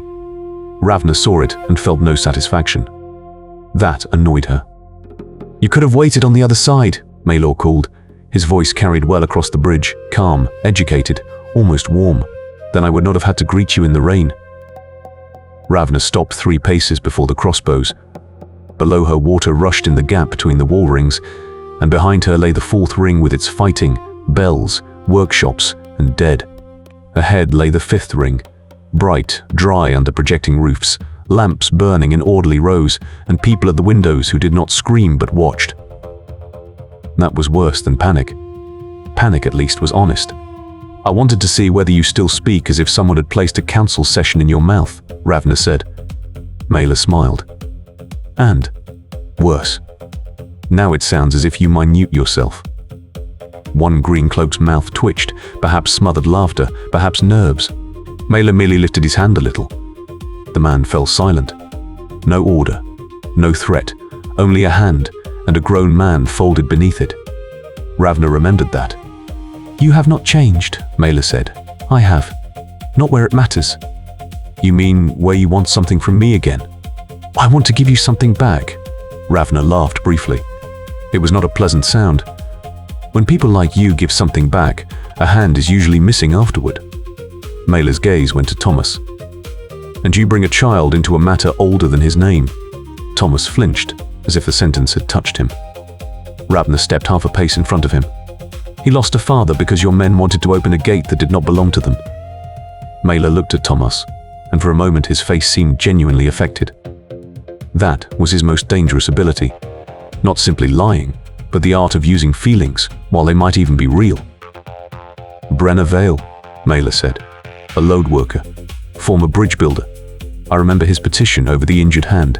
The council rejected it. Tomas lifted his head. You do not know my father. No, Maelor said, but I know the document that devalued his work. I know the signatures beneath it. 3 of them stand in the 5th ring behind me and hope this night will spare them. The green cloaks shifted uneasily. Ravna did not look at them. She looked at Maelor. You are good at agreeing with the dead afterward, better than a city that ignored them while they lived, and therefore you produce more of them. Maelor's smile did not vanish, but it lost warmth. Kalden produces them. I merely make sure no one can write away what happened. Ravna felt the capsule beneath her shirt. So you need a runner capsule to open an archive. Not the archive. A sealed part of it. The city did not merely hide its guilt, it sealed it with runner law, council seal and gate witnesses. The last valid access lies in the capsule Edrin Voss gave you, and you could not convince him yourself. Edrin was old-fashioned. Edrin ended under a gate with your people having shot a bolt through his chest. My people? Ravna looked toward the black lanterns burning in the gate halls of the 5th ring. Do we truly want to play that game?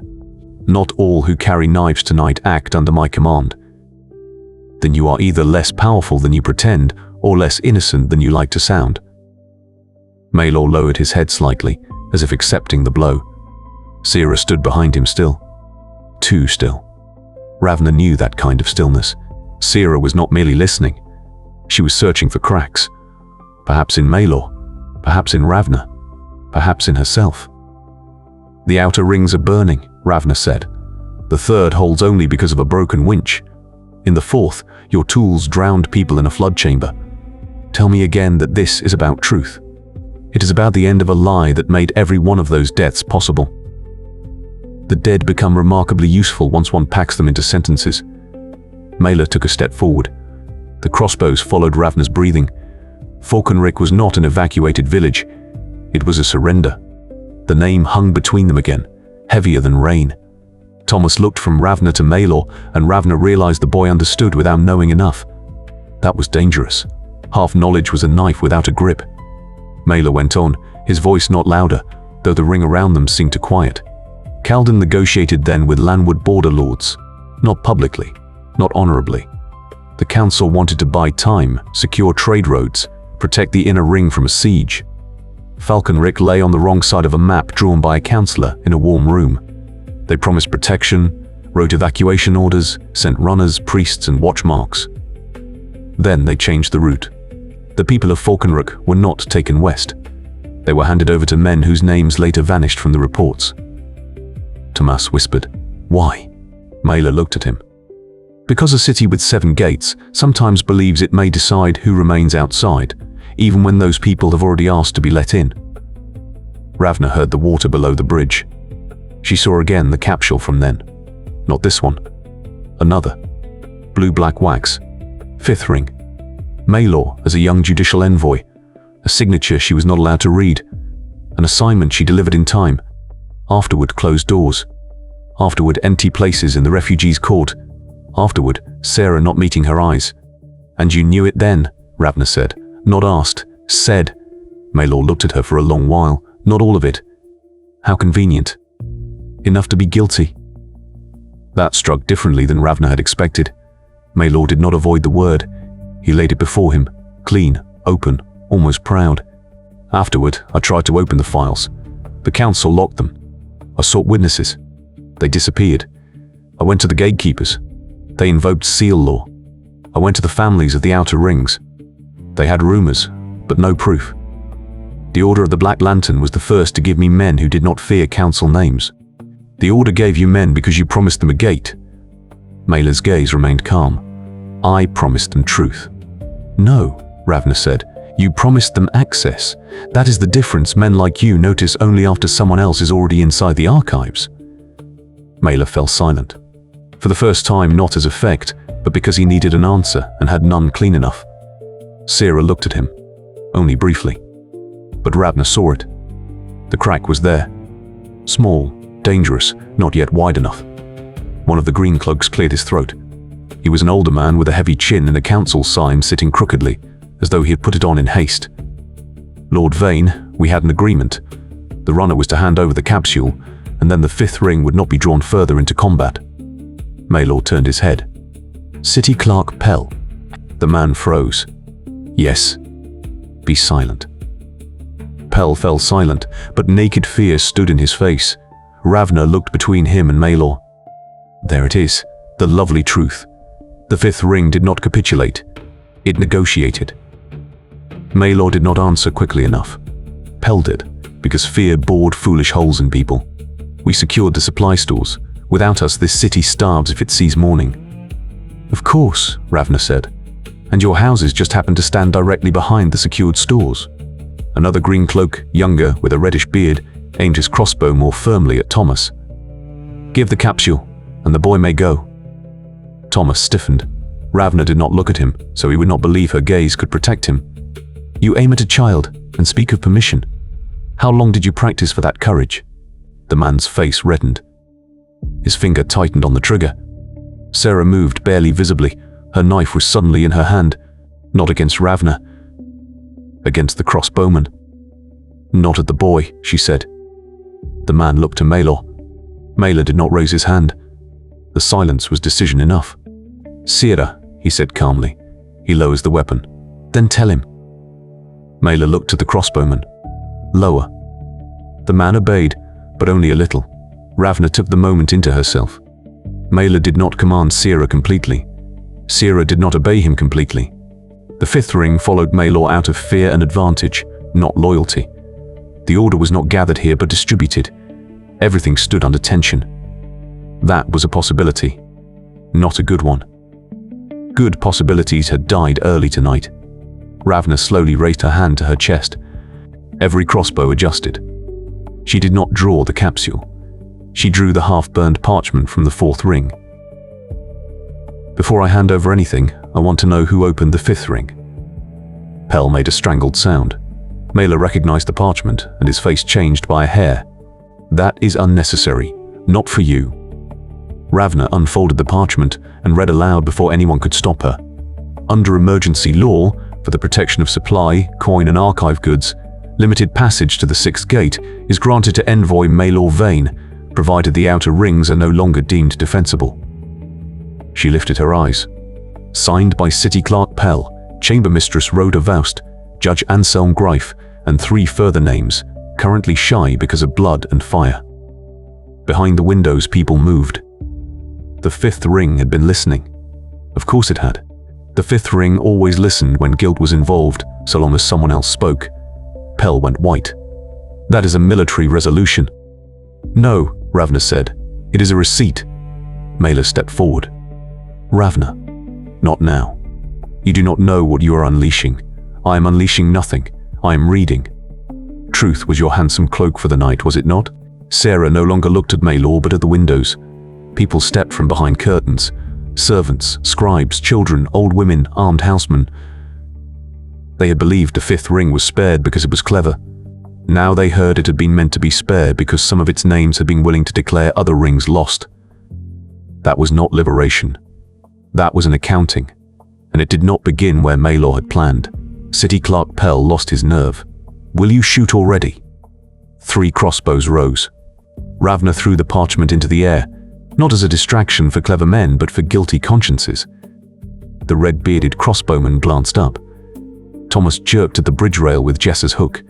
Ravna had given him no sign. He did it anyway, and for the first time that night his defiance was useful before it was stupid. The hook caught one of the side chains, pulled it taut, and threw the crossbowman off balance. His bolt loosed and hit Pell in the shoulder. The city clerk screamed, stumbled back and dragged the man beside him down. Ravna was already moving. She took the clamp Jessa had given her, snapped it around the taut chain at the bridge rail, and pulled the fuse. No fire.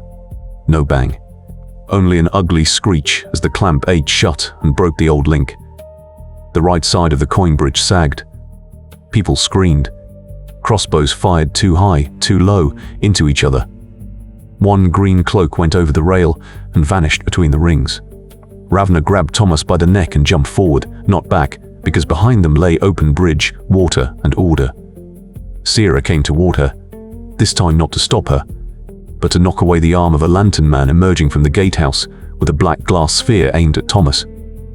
The sphere burst against the wall, smoke crawling over stone, and the engraved administrative signs over the gate began to flicker. Maelor's silver lantern lit, not black, not smoky, but cold and clear. Where its light fell, the black smoke thinned. Where it touched Ravna's skin, she felt pressure behind her eyes, as if someone wanted to draw memories out of her and arrange them on a table. She stepped away. Tomas stumbled against her. "Do not look into the light," she said. "Why?" "Because I have no answer, and that is usually a good sign to look away." Maelor stood in the gate, the silver lantern in his hand. Around him the bridge broke, administrators screamed, people called from windows, but he did not look surprised, only disappointed. "You still do that," he said. "What?" "You destroy the path and call it decision." Ravna wiped blood from her eye. "You open the door to traitors and call it history." Sarah stepped between them, knives in both hands. "Maelor, enough. Let her go to the 7th ring." Ravna looked sharply at her. So did Maelor. "You changed direction late, Sarah." "I'm not changing it. I only see that the order is not waiting until you have presented your truth neatly." From the gatehouse behind Maelor came shouts. Black lanterns moved in the 5th ring, and they did not move like people granted limited passage. They entered houses. They took keys. They dragged people from doors. People whose names perhaps stood in files, or who merely had enough money to buy files. The 5th ring finally understood that agreements with knives rarely ended at the agreed sentence. Pell lay on the stones moaning, his shoulder pierced by his own man's bolt. A woman in a green cloak knelt beside him, but she did not look at the wound. She looked at the black lanterns passing her. "Veyn!" she called. That was not part of the resolution. Maelor closed his eyes briefly. Ravna saw it, and in that one moment she knew he had genuinely believed he could use the order. Not control it perhaps, but direct it. He had thought himself too guilty to be naive, and had thereby fallen into the precise kind of naivety that mistakes itself for experience. "Maelor," Ravna said, "there is your tool. It has just decided you are the handle, not the hand." He opened his eyes. "To the 6th gate," he said softly. Sarah turned her head. "What?" "The capsule must reach the 7th ring. If the order gets there first, they do not open truth. They own it." Ravna stared at him. "That is astonishingly close to what I have been saying for 2 gates. You will not get through alone. I have a grieving 14-year-old, a hook, and a foul mood. That has sufficed so far." Tomas said, 15 in winter. No one laughed. That made it almost funny. Then the coin bridge finally broke on the right side. The whole span tilted. Ravna, Tomas, Sarah, and 2 green cloaks slid toward the rail. Maelor lifted the silver lantern, and its light struck the chain connection at the gate arch. The metal held one breath longer. Perhaps because of the lantern, perhaps because of some other order, Ravna did not understand. It was enough. Sarah grabbed Tomas by the collar and threw him toward the gatehouse. Ravna kicked off with both feet, caught the gate stone and slammed her hip into the edge. Tomas crawled back to her and grabbed her arm. "Do not pull if you have no footing. Then come up faster. That is technically unhelpful. I do not care." He pulled anyway. Sarah seized Ravna's other arm and hauled her over the edge, while behind them one green cloak slid into the depths and the other clung to a broken beam. Pell was still screaming. Maelor looked at the hanging man, then at Ravna. A decision passed over his face.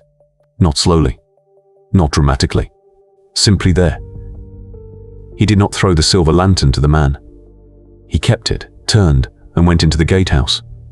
Ravna watched the hanging man understand. Sarah watched too. "He could have saved him," Tomas said. Ravna got to her feet. "Yes. Why did he not?" "Because people like Maelor Veyn never waste sacrifices once they have already fallen." Sarah did not slap her, though Ravna could see she wanted to. "You do not understand him." "Yes," Ravna said. "That is the problem." The gatehouse of the 5th ring was no true battlefield anymore. It was orderly confusion, which was worse. At first glance, city guards still stood at their posts. At second glance, their orders did not match. Some tried to drive citizens into houses. Others blocked routes. Others still let Black Lantern men pass because they believed the resolution still held. The order moved through that confusion like water through cracks. Not fast. Unstoppable. Ravna took a crossbow from a fallen green cloak, checked it, threw it away because the string was broken, and took his short sword instead. It sat badly in the hand, but better than an empty thought. Tomas stood beside her, the hook looped around his wrist, Brenna's blood still beneath his nails, eyes fixed on Maelor. Do we believe him now? No. Do we go with him anyway? Maybe. That is not a good answer. You are learning. Maelor waited at the entrance to the inner ring road. Sarah stood between him and Ravna, as if she might have to cut both ways. The fastest way to the 6th gate is through the Archive Court, Maelor said. The order will take the main street and seal the council hall. We take the scribes' arcades. Ravna looked past him. Why would I show you my back? Because otherwise you die here, and the capsule falls to men with less patience than I have. That is a very low advance on trust. It is the only one time leaves. A scream came from a house on the left. A black lantern man dragged a woman into the street, while a second carried a box of seal rolls. Ravna raised the short sword. Maelor saw it. No. They are taking people. They are taking names. Whoever controls names controls property, guilt, and testimony. That sounds almost harmless in your mouth. It is not harmless. Then do not say no. Ravna ran. The first lantern man turned too late. She hit him with her shoulder, drove him into the wall and stabbed the short sword under his ribs. The second dropped the box and reached for his lantern. Tomas threw the hook, not at the man, at the box. The leather loop caught on the handle, and Tomas dragged the box across the wet stones toward Ravna. Sarah was suddenly beside the second lantern man and cut his hand open before he could break the black glass. Maelor remained standing. For a breath, he looked as if he wanted to say something. Then he lifted his silver lantern, and the cold light fell on the black glass at the man's belt. It did not shatter. It went out. Sarah stared at Maelor. You could do that the whole time, not against many, but against one. Yes. Ravna drew the sword from the first man and looked at him. How many single ones died on the way here while you kept your strength for the right balance? Maelor did not answer. The woman the lantern man had grabbed crawled back into her house. Ravna wanted to tell her to bar the door, but the door hung by one hinge. The box of seal rolls lay open. Tomas knelt beside it and looked at the names. These are family lists. Do not read them, Ravna said. Why? Because later you cannot carry all of them. He closed the box. That was a good sign. Perhaps. From the direction of the main street came fighting now. Not the wild counterstroke of the 4th ring, but precise killing in tight formations. The order had begun to take the 5th ring after the 5th ring opened the door. Ravna wondered whether that counted as justice. Then she thought of the people in the houses and threw the thought away. Justice that happened to hit the weakest first was only revenge in a clean cloak. They followed Maelor through the scribes' arcades. Long colonnades stood there, where by day documents were copied, disputes registered, and trademarks examined. Now parchments lay in the rain, ink pots were overturned, and the steps gleamed black. Not only with water. Tomas slipped once, caught himself on a column, and said nothing. Ravna did not take her eyes from him. Sarah ran behind them, though Ravna would rather have had her in front. Maelor led, too certain, too quick, and every time they passed a side passage, he raised the silver lantern. Twice the light remained clear. The third time it flickered. Ravna pulled Tomas back before the bolt came from the side passage. It struck not Maelor, but a scribe chest on the wall. Splinters flew. 3 lantern men stepped out, not narrow key-bearers this time, but armored men with short blades and black masks over their mouths. Veyn, said the foremost, your passage is ended. Maelor did not look surprised. Again that habit. On whose order? On that of the lantern that will still burn when yours goes out. Ravna looked to Sarah. Very poetic kind of tool. Not now. Yes, exactly now. The first masked man attacked. Maelor retreated, not cowardly, but not fighting. He was not a man for blade work. Sarah took the first attack, Ravna the second. Tomas ducked behind a column, this time without instruction. Good. The side passage was too narrow for elegant mistakes. Sarah killed the first man with 2 quick motions, one at the hand, one at the throat. Ravna parried the second blow badly, took the force through her shoulder, and kicked at her opponent's knee. It held. She drove her elbow into his masked face, heard cartilage break, and thrust with the short sword. The third did not come at her. He went for Tomas. Of course. Tomas raised the hook, but the man knocked it aside with his forearm and grabbed him by the throat. Ravna was 2 steps away and too slow. Sira was engaged with the first dead man. Maelor lifted the lantern.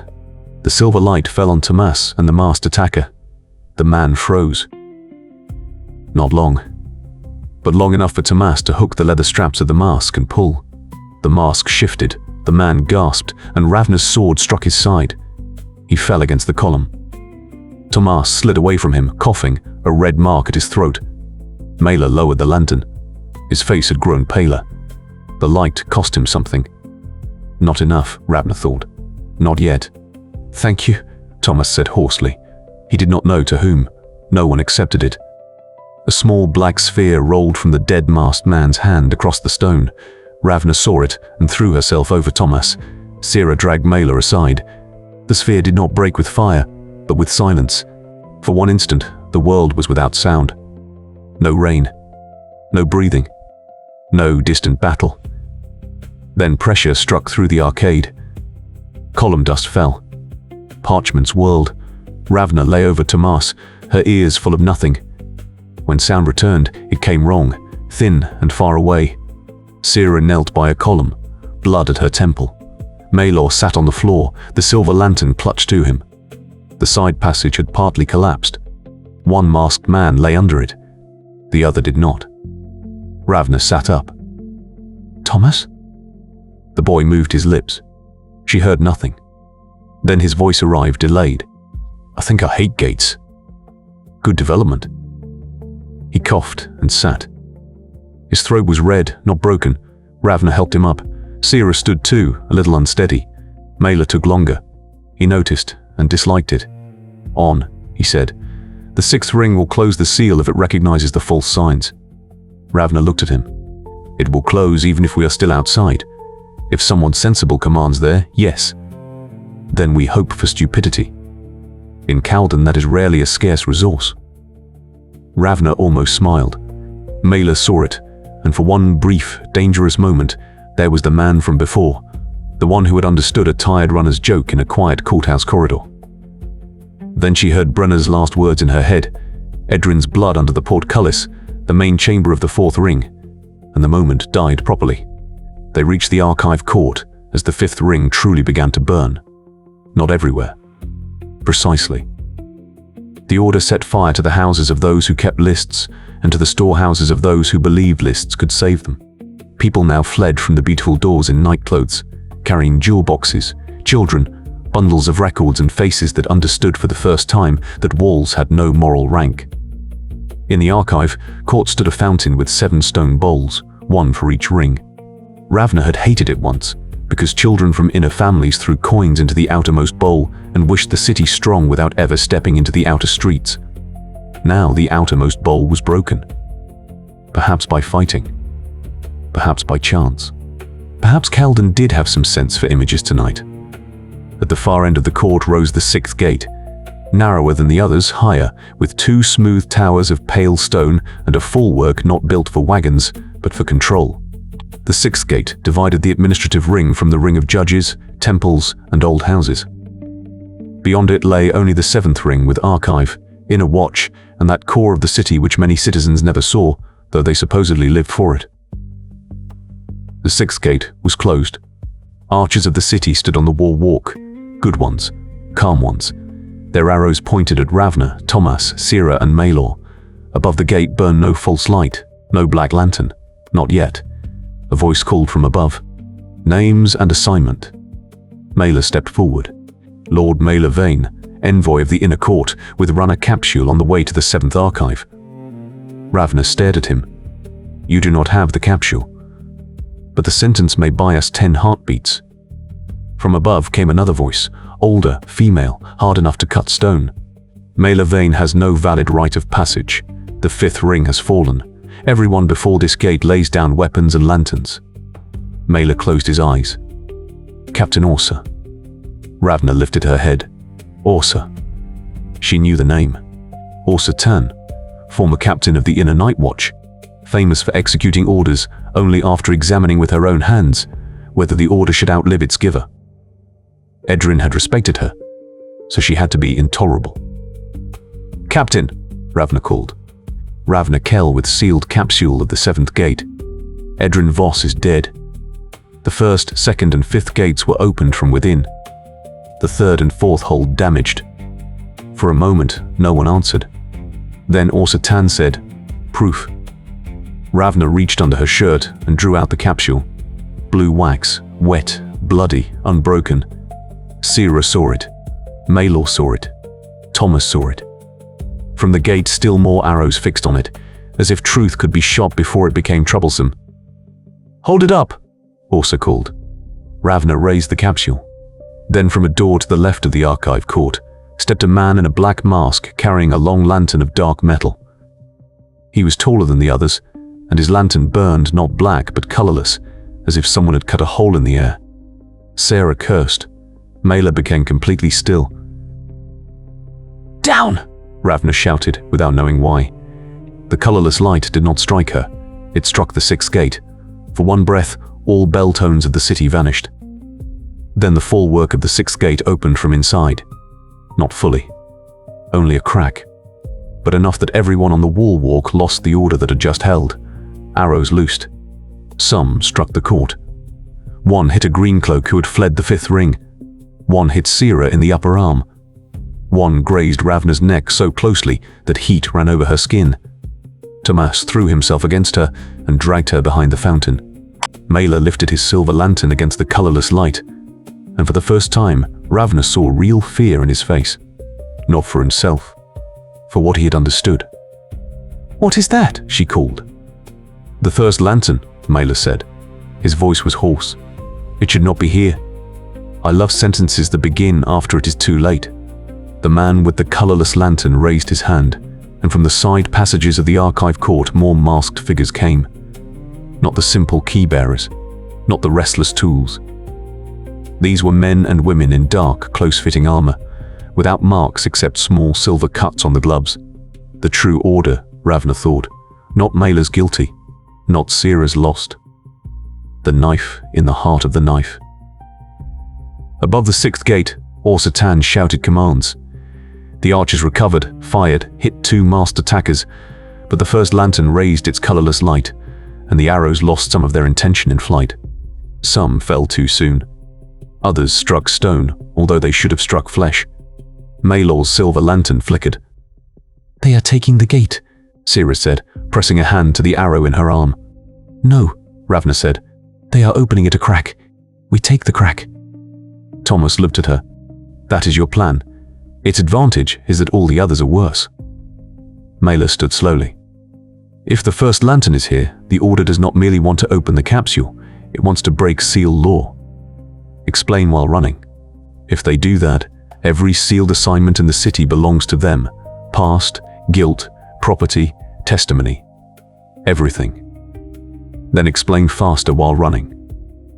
Ravna grabbed Tomas, jumped over the broken bowl of the fountain, and ran for the 6th gate. Sira ran to her left, Maelor to her right, both for reasons Ravna did not call trust but could use. Arrows hissed overhead. Masked figures came from the sides. One placed himself in Ravna's path. She was too tired for a clean fight, so she threw the short sword at his face. He lifted an arm, blocked, and at that moment Tomas slid under his arm and pulled at his knee strap with the hook. The man did not fall, but stumbled. Sira cut his throat as she passed. Maelor held the silver lantern high, and where its light met the colorless lantern, the air crackled. The man with the first lantern turned his head slowly. He did not look at Maelor as at an enemy, more like a misguided tool that needed repair. "Veyn," he said, and his voice came through the whole court without haste. "Your part is done." Maelor did not stop. "Apparently not. You were never more than a key." Ravna laughed breathlessly as she ran. "I said that less elegantly, but more often." Maelor ignored her. Probably wise. They reached the 6th gate at the moment Orsa Tan tried from inside to close the crack again. Ravna saw through the opening a strip of pale stone, boots, a full rope, men pulling levers. "Captain!" she shouted. "Do not close. Throw the capsule through the gap," Orsa answered. "Then you remain outside. That is the point of city defense." Maelor gasped beside her. "She is right." Ravna looked at him. "You first. I have no capsule." "Exactly." Tomas caught Ravna's sleeve. Behind them, the colorless light came nearer. Where it touched the fountain, the second bowl burst. The capsule in Ravna's hand grew warm, not pleasant, warning. Sira raised the bloody hand. "Orsa Tan, if you close, the first lantern takes the gate apart from outside. If you let us in, you have 4 more knives and at least 1 person who may strike Veyn later." A brief silence. Then Orsa Tan said, "3 knives. I am not giving the boy a knife." Ravna thrust the capsule through the gap. "Then open." The 6th gate opened half a person wide, no more. Ravna shoved Tomas through first, because for once she did not think about whether that was tactical. Sira followed, then Maelor. Ravna was last. Just before she came through the gap, the colorless light struck her hand. The capsule was no longer there, but the light found the place where it had lain, and for one moment Ravna saw another court 5 years earlier, saw Falkenlied faces behind a grate, saw Sira shouting, saw Maelor sign, saw herself running, quick, proud, ignorant, while behind her a gate closed. Then someone caught her by the collar and tore her into the 6th ring.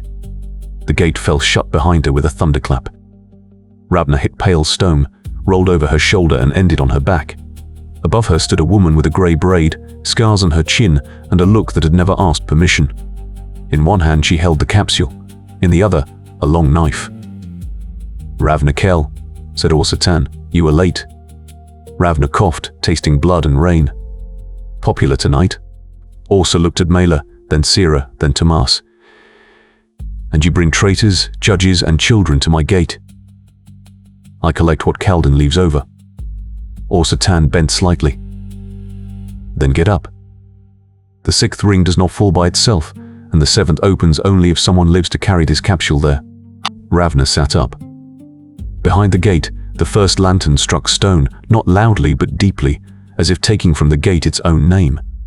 Tomas stood by the wall, pale and shaking, but on his feet. Sira broke the arrow shaft in her arm without screaming. Maelor stared at the closed gate, and on his face lay the realization that his truth no longer belonged to him. Ravna did not take the capsule from Orsa yet. She stood, looked toward the road to the 7th ring rising behind the 6th district, and knew the worst was not behind them.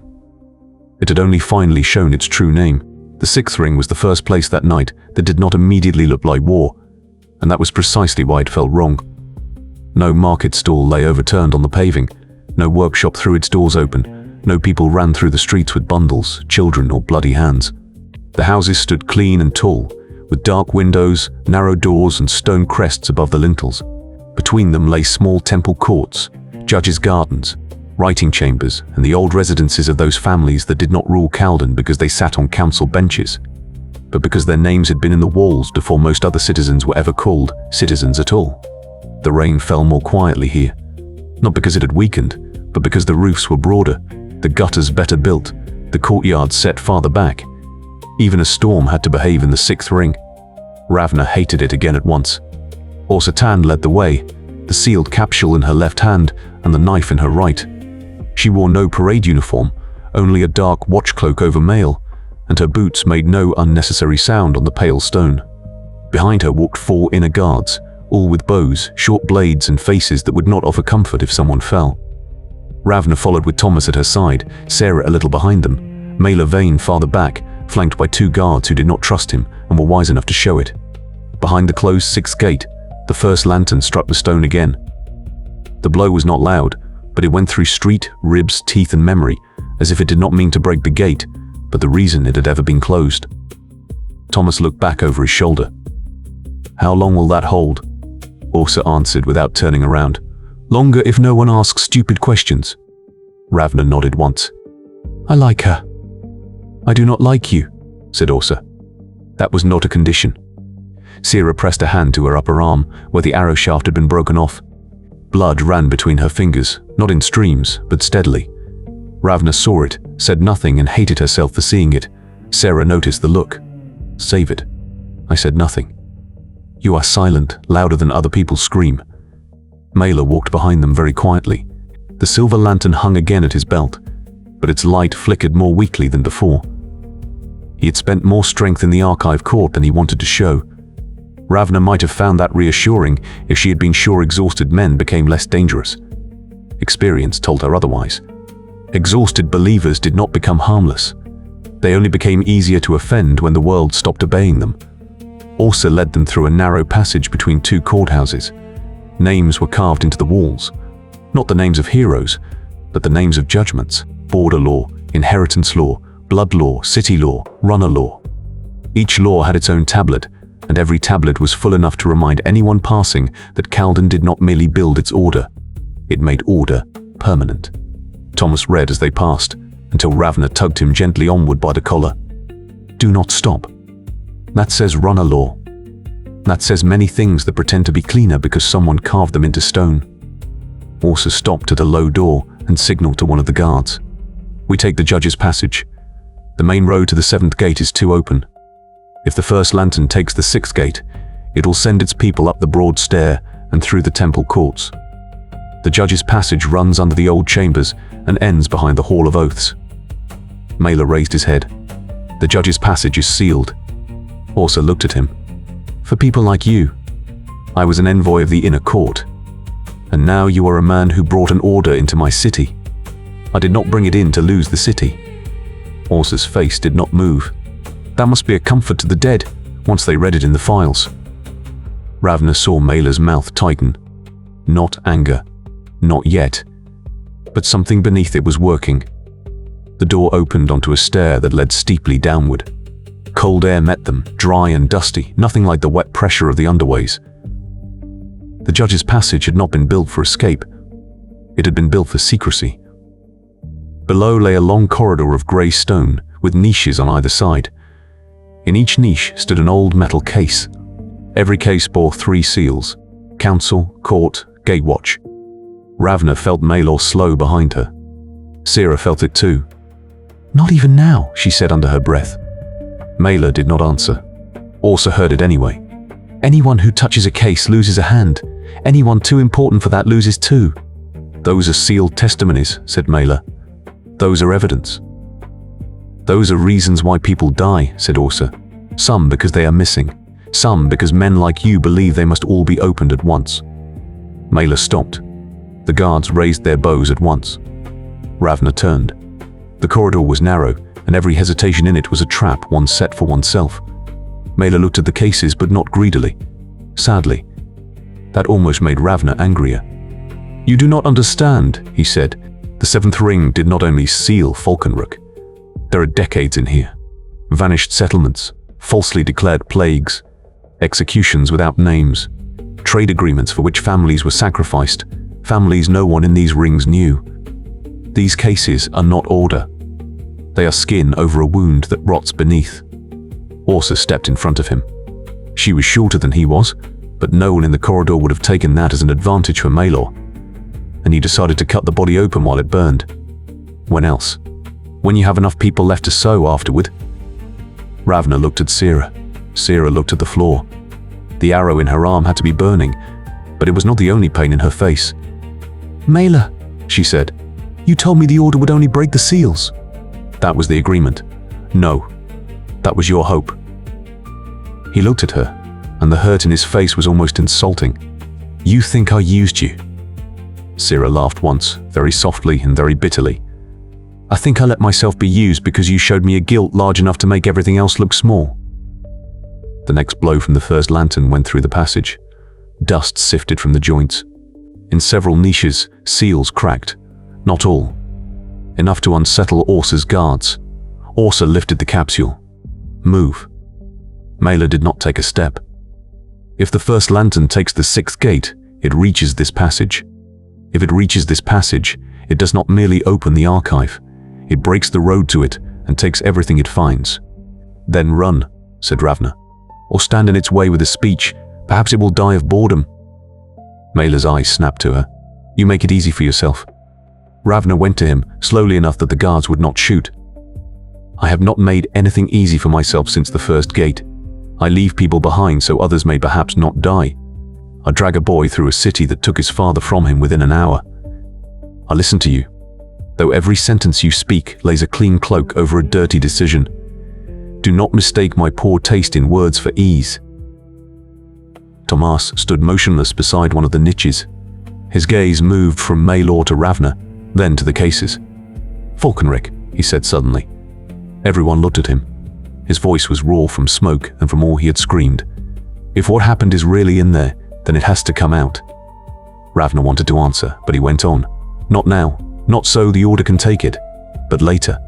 If we reach the 7th gate, if that capsule is still whole, if any one of us is still alive, then it cannot go back into a case. Maelor looked at him as if the boy had spoken aloud what he himself had said for years, only without blood on his hands. Ursa regarded Tomas for longer than comfort allowed. Then she nodded once. The boy gets no knife, but apparently he gets ears. Ravna exhaled. In this city, that is nearly a promotion. Tomas did not look at her. He looked at Maelor. My father is dead. Not for your truth. Not for the order. Not for old files. He died because otherwise the gate would have opened. If you stand still now, I will make him angry at you myself, even if I do not know how to reach dead people. Maelor lowered his gaze, perhaps in shame, perhaps in calculation. Perhaps the difference did not matter tonight, as long as he moved again. He set himself in motion. The judge's passage rose. Farther ahead, Ravna heard voices now, not guards, not citizens, a chorus, but not one that sang. Words were spoken together, again and again, softly and monotonously. Ursa stopped. Her guards raised their bows. That is not ours. Sira drew her second knife with her good hand. Lantern litany. Ravna looked at her. You know it. Yes. Of course you do. Not now. Sometimes now is the only time accusations can still run. Ursa gave a sign. 2 guards went ahead, crouched low, bows ready. The passage opened into a round chamber beneath the Hall of Oaths. Ravna knew the place from her runner days, but only from above. In the hall over it, gate runners, messengers, servants of judges and archive aides took their oaths. Beneath it lay the old counter room, where, it was said, those who broke an oath had once been held. The chamber had 7 entrances. 6 were barred. The 7th led onward to the inner stair. In the center stood a dry basin, perhaps once for water, perhaps for something no one later wanted mentioned in guided tours. Around the basin knelt 12 people in dark armor. No masks, no hoods. Their lanterns stood before them, black but unlit. They spoke the same words, and only after several breaths did Ravna understand them. What has no name cannot be judged. What cannot be judged cannot be guilty. Maelor turned pale. They are unsealing themselves. Ursa aimed at the foremost kneeling figure. What does that mean? They are laying down their names, said Sira. If the first lantern gets through, they are no longer bound by testimony, law, or oath. Ravna lifted the dagger. That sounds like something arrows should interrupt. Ursa gave the sign. The first 3 arrows struck. 2 of the kneeling figures fell. The 3rd drew the arrow out of his shoulder without breaking the litany. Then all black lanterns ignited at once. Not bright, not dark, empty. The room seemed to fray at its edges. Ursa's guards kept shooting, but the arrows flew more slowly, as if they had to remember what they had been made for. One stopped in midair, trembled, and fell to the floor for no reason. Tomas stepped back. Ravna seized him, pulled him behind her, and felt the capsule in Ursa's hand begin to glow. The blue seal reacted to the room, or to the names that were vanishing inside it. Ursa cursed and threw the capsule to Ravna. You carry it. It knows you now. Ravna caught it, and the wax burned hot against her palm. For an instant she heard Edrin's voice. Not as a ghost, not truly, but as a memory suddenly too near. You run.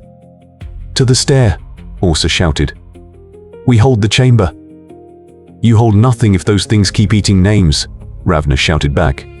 Then they eat us more slowly than you. Ursa shoved Tomas toward the 7th entrance. Boy, run. Tomas looked at Ravna. She nodded. He ran. Maelor raised his silver lantern, and its light cut a narrow path through the empty darkness. It was weaker than before, but where it fell, the kneeling figures became visible again, physical, vulnerable. Orsa's guards used it at once. Arrows struck. Sarah plunged forward and dragged one of the kneeling figures out of the circle before he could reach a lantern. Ravna ran with Tomas toward the stair, but the room twisted. The door that had been ahead of them seemed to move sideways. Not truly. Or perhaps truly. The Order did not fight only with smoke, glass, and blades. It reached for the rules by which places remained places. Tomas stumbled, fell to one knee, and suddenly looked no longer toward the door but back into the chamber. Ravna. His voice was too calm. She turned. Between the bars of one sealed entrance stood a girl, small, perhaps 7 years old, with wet hair and a red cloth around her neck. The girl from the flood chamber. Ravna knew at once that she was not real, not here, not like this, but Tomas saw her and his face broke open. She got out of the shaft, he whispered. Tomas, she's not here. The girl raised her hand. Water ran from her sleeve. You left the others behind, she said, not in a child's voice. In Tomas's voice. The boy took a step toward her. Ravna caught his arm. He did not fight hard. That made it worse. Tomas, it is using what you saw. But we left them. Yes, we left them. Yes. He looked at her, and in his eyes there was no accusation, only the desperate plea that Ravna might turn the truth into something that hurt less. She could not. And if you go to her now, you die for an image while your sister is truly waiting somewhere in the second ring. The name struck him. Mila.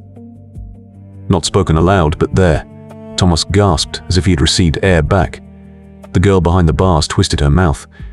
Then she was no longer the girl. She was Ravna Veyn, wet, bloody, one hand at his throat, exactly where the blade had struck him. Tomas made a sound. Ravna never wanted to hear again. Ravna slapped him with the flat of her hand. Hard, his head snapped aside, and the image behind the bars trembled. Hate me later, she said. Run now.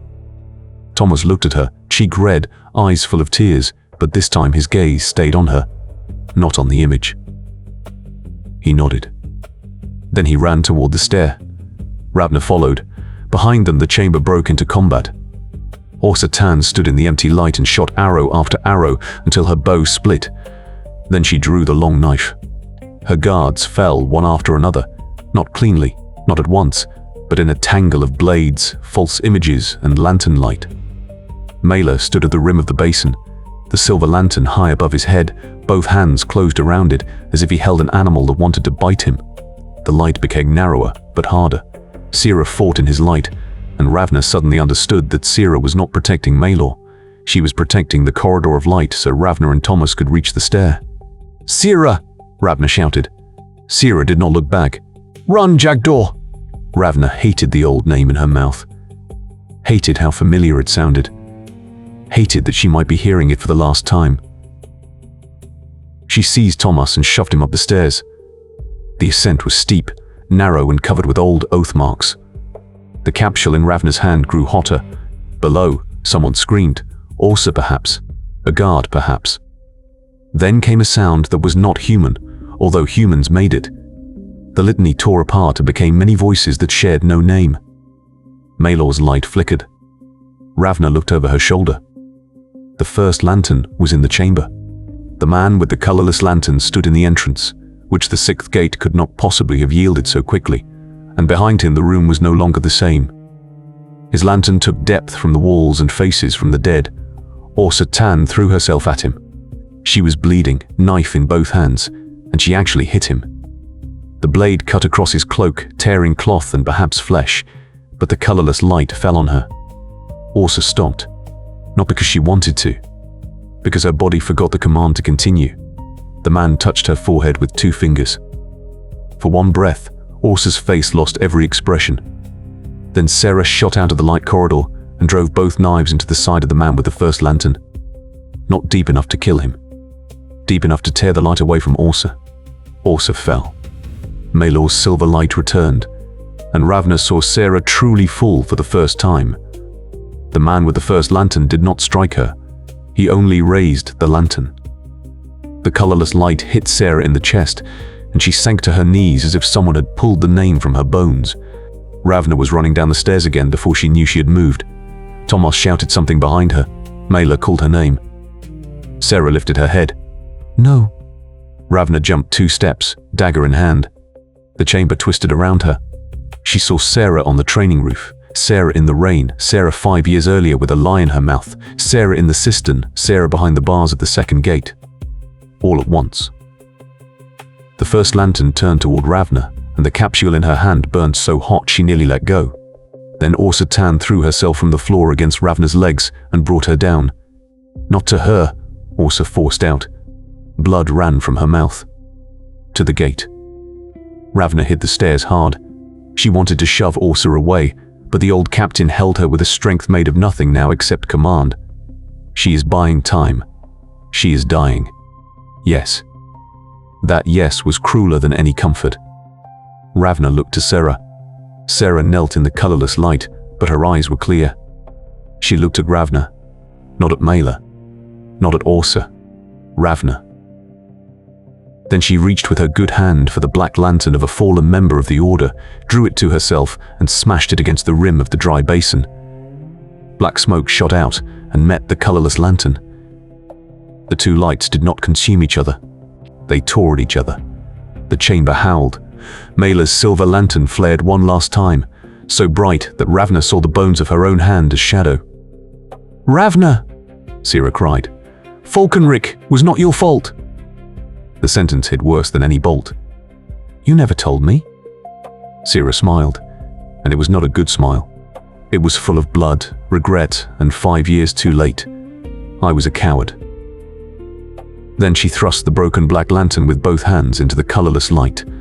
The chamber turned white, not bright, empty white. Åsa tore Ravna around. Maelor hurled himself against them both. Tomas came down the stairs and caught Ravna's cloak. For one breath, everything lost weight. Then came the blow. The stairs spat them upward. Ravna crashed into a wall, Tomas into her, Maelor beside the steps. Åsa lay half in the passage. From the chamber below came no light, no black, no silver, no colorless. Only smoke, dust, and the smell of broken metal. Ravna crawled to the stairs. Sarah! No answer. Sarah! Nothing moved below that had a name. Tomas put both hands on Ravna's shoulders and drew her back, so weakly she could easily have shaken him off, and for that very reason she stayed. She said you should run, he whispered. She did not mean you. Yes. His voice broke. I think tonight everyone always means everyone. Ravna closed her eyes. For a moment she stood again at the second gate, Sarah behind the bars, blood beneath her nose, knife in her hand. You should not be here. Perhaps that had been the last true sentence Sarah had spoken to her before she finally became brave again. Åsa coughed. Ravna crawled to her. The captain was pale, far too pale, and her breastplate was torn open at the side. Do not stand around, said Åsa. I'm lying down, said Ravna. Åsa's mouth twitched. Then lie faster. Maelor came unsteadily to his knees. His silver lantern lay shattered beside him. The glass was split, the light inside dead. He stared at it, and there was a loss on his face. Ravna did not want to pity. Sarah was dead, Åsa might be dying, and Maelor mourned a tool. Then he looked toward the stairs, and Ravna understood that it was not only the tool. He had seen Sarah too late, like everything with him. Åsa caught Ravna's hand and pressed something into it, a narrow key of dark iron. 7th gate. Side entrance of the archive watch. The main stair is too slow. Ravna closed her fingers around it. You are coming with us. Åsa looked at her, the gaze dry enough to insult despite the blood. I have just seen the first lantern in the 6th ring, lost half a dozen nameless fanatics in my oath chamber, and pulled you out of a stupidity ambitious even for a runner. Spare me bad optimism. You will not hold the stair alone. I will not hold it. I will delay what remains. Below them, stone cracked. Not the great blow from before, but movement. Something still lived in the chamber. Perhaps the man with the first lantern, perhaps only the Order without him. Both were bad enough. Maelor stood. The first lantern is damaged, not destroyed. Ravna looked at him. Then you should have inspected your order more carefully before showing it the city. He took the sentence, and that did not improve him. In the 7th archive there is a device. Runner capsules can be opened there, mirrored and publicly proclaimed. If the capsule breaks there, the whole city hears what lies inside it. Orsa laughed and coughed blood. Publicly. That system has not been used in 80 years. It works. How do you know that? Maelor said nothing. Orsa understood before Ravna did. You were already there. Maelor lifted his gaze. Once. Years ago. You entered the archive. Not deeply enough. Ravna stepped toward him. You were in the 7th ring, saw the system and still went to the order, because no one would give me the capsule needed to trigger it. So you set a city on fire so you could get the right key. Maelor's face hardened. There he was again. Not the ashamed man from the archive court, not the frightened man before the first lantern, the judge inside himself.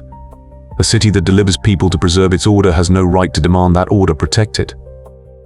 Tomas stepped beside Ravna. His voice was quiet. My father protected it anyway. Maelor looked at him. Something in his face moved. Not enough. Never enough. And that is why, Maelor said, the truth must come out, or he dies beneath the same lie as all the others. Ravna felt how dangerous that sentence was, not because it was false. Because it was half true. Half-truth was Maelor's real talent.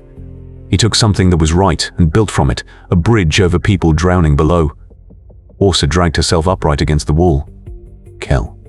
Ravna looked at her. You bring the capsule to the keeper. Not to Veyn, not to the council, not to any voice on the way that explains why it has more right to your hand than you do. And if the keeper is dead, then you take it to the bellmouth. Maelor went still. Orsa. The captain smiled without joy. Yes, I know it too. Ravna looked between them. What is the bellmouth? Maelor did not answer. Orsa did. The old proclamation shaft beneath the 7th tower. War decrees, emergency judgments and runner testimonies were once carried from there into all the rings through pipes, bell skins and resonance plates. If the capsule is opened there, Kalden does not hear a copy. Kalden hears the original. Ravna closed her hand around the capsule. And why do you not use that all the time, when this city gathers so many pretty lies? Orsa looked at her wearily. Because a city that can hear the truth aloud finds many reasons to lock the mouth room. Tomas whispered, Then we have to go there. Yes, said Ravna. Maelor said, yes, as well. Ravna looked at him. That is not a shared yes. It is, he said, until the bellmouth. In the depths, something crashed. A grate. Voices came up the stair, not many, but enough. Orsa straightened fully, although she turned so pale that Tomas wanted to take a step toward her. She raised the knife. You go. Orsa, said one of her guards, the last one still standing. She was young, but her eyes had become old enough. I stay. Orsa looked at her. Name. Lena. Good, Lena. Then we die expensively. Ravna looked at the young guard. Lena nodded to her, not solemnly, not kindly, simply as a handing over. Ravna nodded back. There was no more. More would have lied. She took Tomas by the arm and drew him toward the side passage Orsa had marked with the dark key. Maelor followed. Sarah, he said softly as they reached the passage. Ravna stopped without turning around. Do not say her name to make yourself feel better. I did not want her to die. Most people do not. They only like building roads on which it happens. Tomas stood between them, and Ravna realized he was listening to both of them. Too closely. He was too young to learn so many kinds of guilt tonight, but the night had no mercy left. Behind them, Orsa Tan began to fight. No scream, no speech. Only the hard sound of a knife against armor, Lena's bow firing from too close, steps on the stairs, a body falling, and Orsa's voice once roaring, For Kalden, you nameless dogs. Then Ravna closed the door to the side passage. The dark key turned heavily in the lock, as if even this piece of iron did not want to decide whom it left behind. The passage to the 7th gate was narrower than expected, and climbed in a long spiral. Old pipes lay in the walls, flat copper plates and resonance ribs answering softly to every distant bell stroke. Kalden had built voices into its walls and then forgotten them. Ravna ran ahead, the capsule in her hand, Tomas behind her, Maelor last. Sarah was dead. Brenna was dead. Edrin was dead. Orsa perhaps already. The people in the main chamber, the woman in Messer Alley, the guards at the first gate. Every ring had taken something, and the seventh still waited. After a while, Tomas said, "She called you Jackdaw." Ravna needed a moment to understand he meant Sarah. Yes. Why? Because I used to wear black, was fast, and picked up things that fell from other people's hands. That almost sounds kind. Sarah could say insults in a way that made you want to thank her. Tomas was silent. Then he said, "Did she betray you?" Ravna kept running. Yes. Did she save you? Also yes. What was she then? Ravna felt the capsule hot in her hand and the old name at her back. Someone who became brave too late. Tomas thought about that. That is better than never. Ravna did not answer because he was right, and being right tonight usually hurt. At the end of the spiral passage stood an iron door without a crest. The dark key fit. Behind it there was no courtyard, no broad gate square, no proud threshold. The seventh gate of Kalden began with a narrow room of bare stone, in which a single old woman sat on a chair with a sword across her knees. Her eyes were milky white. Her back was bent. Her hands rested calmly on the blade. Beside her stood a young archive servant with a lamp that burned neither black nor silver, but an ordinary yellow. Ravna stopped. The woman raised her head. Edrin Voss is dead, she said. Ravna swallowed. Yes. Or Satan. Perhaps. That means yes, but you were not ready to say it. Ravna said nothing. The old woman nodded, as if she had heard the answer. Maelor Veyn is behind you. Maelor stepped forward. Keeper. Be silent. Your voice has opened enough doors tonight. Tomas looked at Ravna, and despite everything, something almost like a smile might have appeared on his face. The keeper stretched out her hand. Capsule. Ravna stepped closer, but she did not put the capsule into the old hand at once. The bell mouth. The keeper inclined her head. Who told you of that? Orsa. Then she is dead or close to it. The capsule must not disappear again. No, said the keeper. Not this time. Maelor exhaled.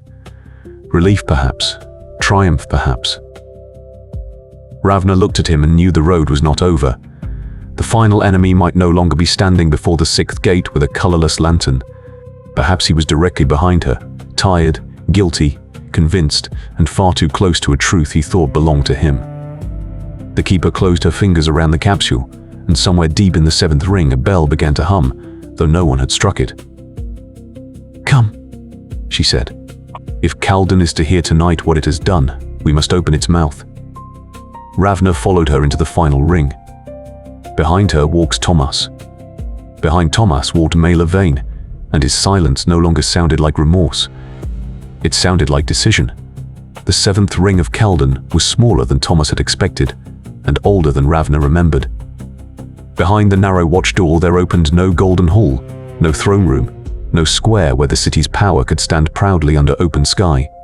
Instead, a low passage of pale stone led into a series of circular chambers built deep into the innermost hill. The air was dry and cool, threaded with dust, wax, old parchment, and the metallic smell long-closed places took on when people suddenly breathed too many questions into them again.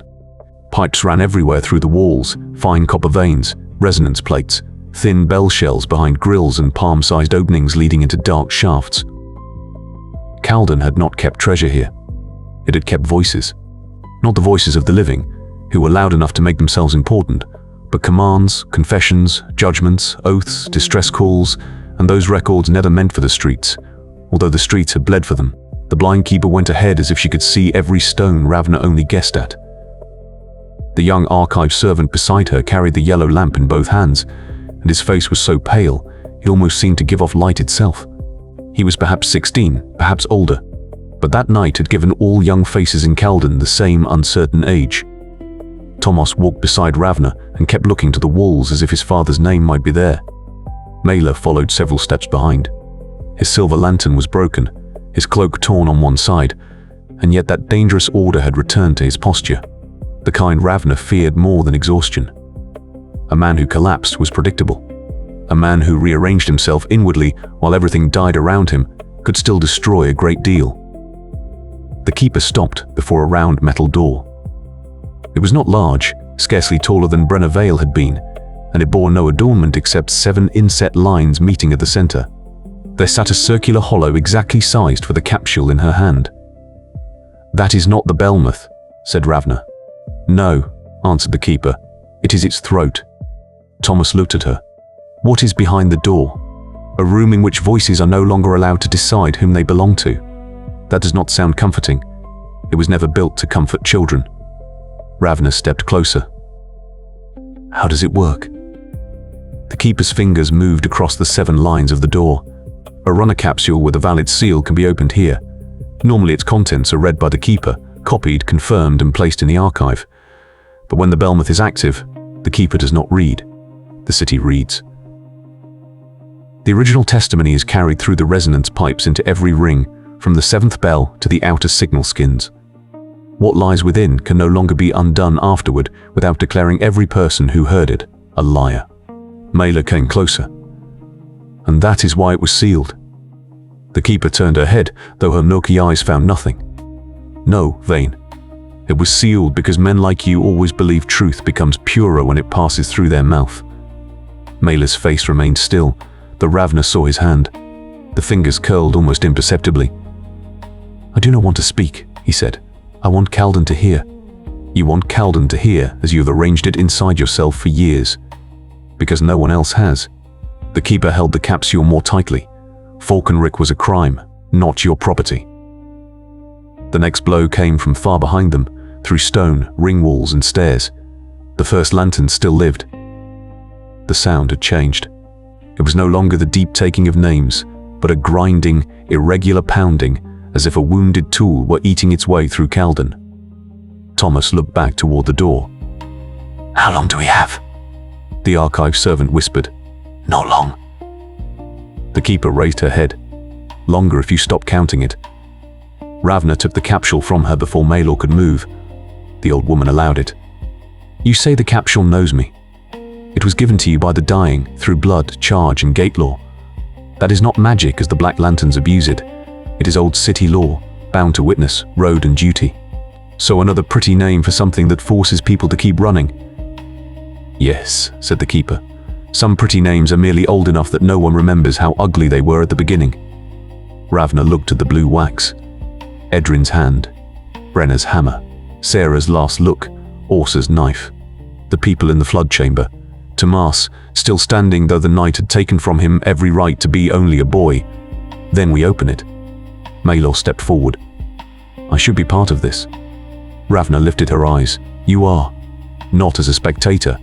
"Yes, as a spectator." "Ravna, speak my name like a handle one more time, and I will break your fingers." Tomas drew a sharp breath, but he said nothing. The keeper laid one hand on the metal door. The Belmoth has 3 stages. First, the capsule. Then confirmation by the keeper. Then the proclamation. Once the 3rd stage begins, it cannot be interrupted without destroying the mouth chamber. Maelor's gaze changed. Ravna saw it at once. "What happens if it is destroyed?" The voice breaks in the pipes. "Perhaps no one hears anything. Perhaps everyone hears only fragments. Perhaps the backlash tears the 7th bell from its suspension." "And why are you explaining that aloud while he stands here?" asked Ravna. "Because he already knows." The keeper turned the capsule in her hand until the seal faced the door. He was here. Not deeply enough to open, but deeply enough to mistake longing for knowledge. Maelor looked at the door. "I was deep enough to understand that all of you would have waited until the last witnesses were dead." "Perhaps," said the keeper, "and perhaps that is why this capsule came not to me, but to her." The next blow shook the passage. This time several small bell shells in the walls answered with a thin, painful hum. The archive servant flinched. Dust fell from the joints. From the direction of the 6th ring came a distant scream, then a second, then nothing. Orsa, Tan, and Lena were either dead or wishing they were. Ravna set that thought against a wall inside herself where too many others already stood. Open the door, she said. The keeper set the capsule into the hollow. The blue wax softened, but did not melt. The 7 lines in the door began to glow faintly, not like fire, but like memory beneath skin. A bolt released deep in the metal. Then a second. The door opened inward, and the room beyond answered with a deep breath. The Belmuth was not a hall, it was a shaft. A round chamber with an open center dropping so deep that the light of the yellow lamp vanished in it. Around the shaft stood 7 enormous resonance arches, each lined with a different layer of metal: bronze, iron, silver, copper, tin, dark bell metal, and a pale material. Ravna did not know. From every arch, pipes ran into the walls, upward, downward, and in every direction of the city. Above the shaft hung the 7th bell, not fully visible because it sat in a frame of beams, chains, and stone ribs, but large enough that even its lower rim looked like a roof of dark metal. It had not been struck, and yet it hummed, waiting, hungry perhaps. Ravna did not like it. "There," said the keeper, pointing to a stone lectern at the rim of the shaft. "Lay in the capsule. Hands on the plates. Do not let go until the bell takes the contents." Tomas stayed by the door. "What does takes mean?" "It means you are about to regret collecting so many questions today," said Ravna. The keeper gave the capsule one last searching touch and placed it in the open hollow of the lectern. The wax did not burst. It opened, like a blossom perhaps, if Ravna had not hated comparisons even more that night. Thin metal strips slid apart, parchment appeared, but no one touched it. Instead, the keeper laid both hands on the left plate. Ravna understood without being told and laid her hands on the right. The stone was cold, then hot, then neither one nor the other, but full of voices not yet loud. Maelor stepped closer as well. "If this is triggered, Kalden hears only the content of this capsule." "That is the plan," said Ravna. "It is not enough." Tomas looked at him. "What?" Maelor pointed to the shaft. "Falkenlied alone will be heard as a single crime. The council will find survivors on whom to lay the blame. The 5th ring will say the decree was old, the responsible dead, the circumstances unclear. The order will vanish and return later under other names. If Kalden is to be truly broken open tonight, everything must come out." The keeper said softly, "No." Maelor reached beneath his cloak and drew out a second object. Not a capsule. A flat seal mirror of dark metal, cracked at one corner, with incised lines that reminded Ravna of the Black Lanterns. "Maelor," said the keeper. For the first time, there was fear in her voice. "You do not know what that will do in the Belmuth." "I do." "You believe you do." Ravna did not let go of the plate. The stone held her hands not with strength, but with duty. "What is that?" "A breaker," said the keeper. "With it, sealed capsules, cases and seals can be forced to release their contents without lawful opening." Tomas stared at Maelor in horror. "That is from the Black Lantern." Maelor looked at the boy. "Yes. After everything that happened, you are still using it." "After everything that happened, I cannot stop halfway." Ravna pulled at her hands, but the plates held them. The capsule had begun to connect with the Belmuth. She could tear herself free perhaps, but then the seal would break before the proclamation began. Maelor knew that. Of course he knew that. He had waited for the moment when she was bound. "You saw Sarah die," said Ravna. "I saw her die because she finally understood what the order is." "And you?" "I understood that I have no time left to remain clean." Tomas stepped forward. "That is not what my father said." Maelor did not look at him. "Your father did not carry my burden." "No," said Tomas. "He carried his own, and it was heavy enough without you using it for yours." Something twitched in Maelor's face, but the hand holding the breaker did not lower. The keeper now spoke faster. "If you lay the breaker in the Belmuth, it will not only open Falkenlied, it will seek every sealed voice bound to the 7th ring. Judgments, confessions, private testimonies, protection lists, names of hidden people, witnesses, children, traitors, people who survived only because their name was never shouted. The guilty hide among the protected," said Maelor. "Then you sword before you scream," said Ravna. "That is the sentence that locks everything away again." "No, that is the sentence that prevents truth itself from becoming a knife." Maelor stepped toward the lectern. Tomas put himself in his way. It was so foolish, so brave, and so much Brenna's son that Ravna could not speak for a breath. "Move aside," said Maelor. Tomas held the hook in both hands. No, I will not kill you. A lot of people have said that indirectly tonight. Maelor finally looked at him fully. Not as a child, not as a tool, but as an obstacle with a name. Tomas Veyn. Your father died because this city spent too long deciding which truths people were allowed to endure. Do you truly want to be the one who closes that same door again? Tomas swallowed. His hands shook, but the hook stayed up. My father died because you believed you could bargain with people who call children unimportant. The breaker in Maelor's hand flickered darkly. Behind the metal door came a sound. Steps. Not many. Nearer. The first lantern had found the way. The archive servant backed away, the yellow lamp trembling in his hands. The keeper remained bound to the lectern, and so did Ravna. Tomas, said Ravna, do not fight to win, only for time. How much? More than you have. That is a bad order. You are learning too much. Tomas did not move aside. Maelor sighed, and that was the worst of it. No anger, no hate, only regret that an obstacle was young. He seized Tomas by the wrist, quick and precise, turned the hook aside and brought the boy to one knee. Tomas did not scream, though his face went white. He rammed Maelor with his shoulder in the stomach. It was not enough. Maelor lifted the breaker. Ravna tore again at the plate. Pain shot through her arms. The capsule hummed louder. The seventh bell above them answered with a deep tone, not yet a strike, more an awakening. At that moment the door behind them opened.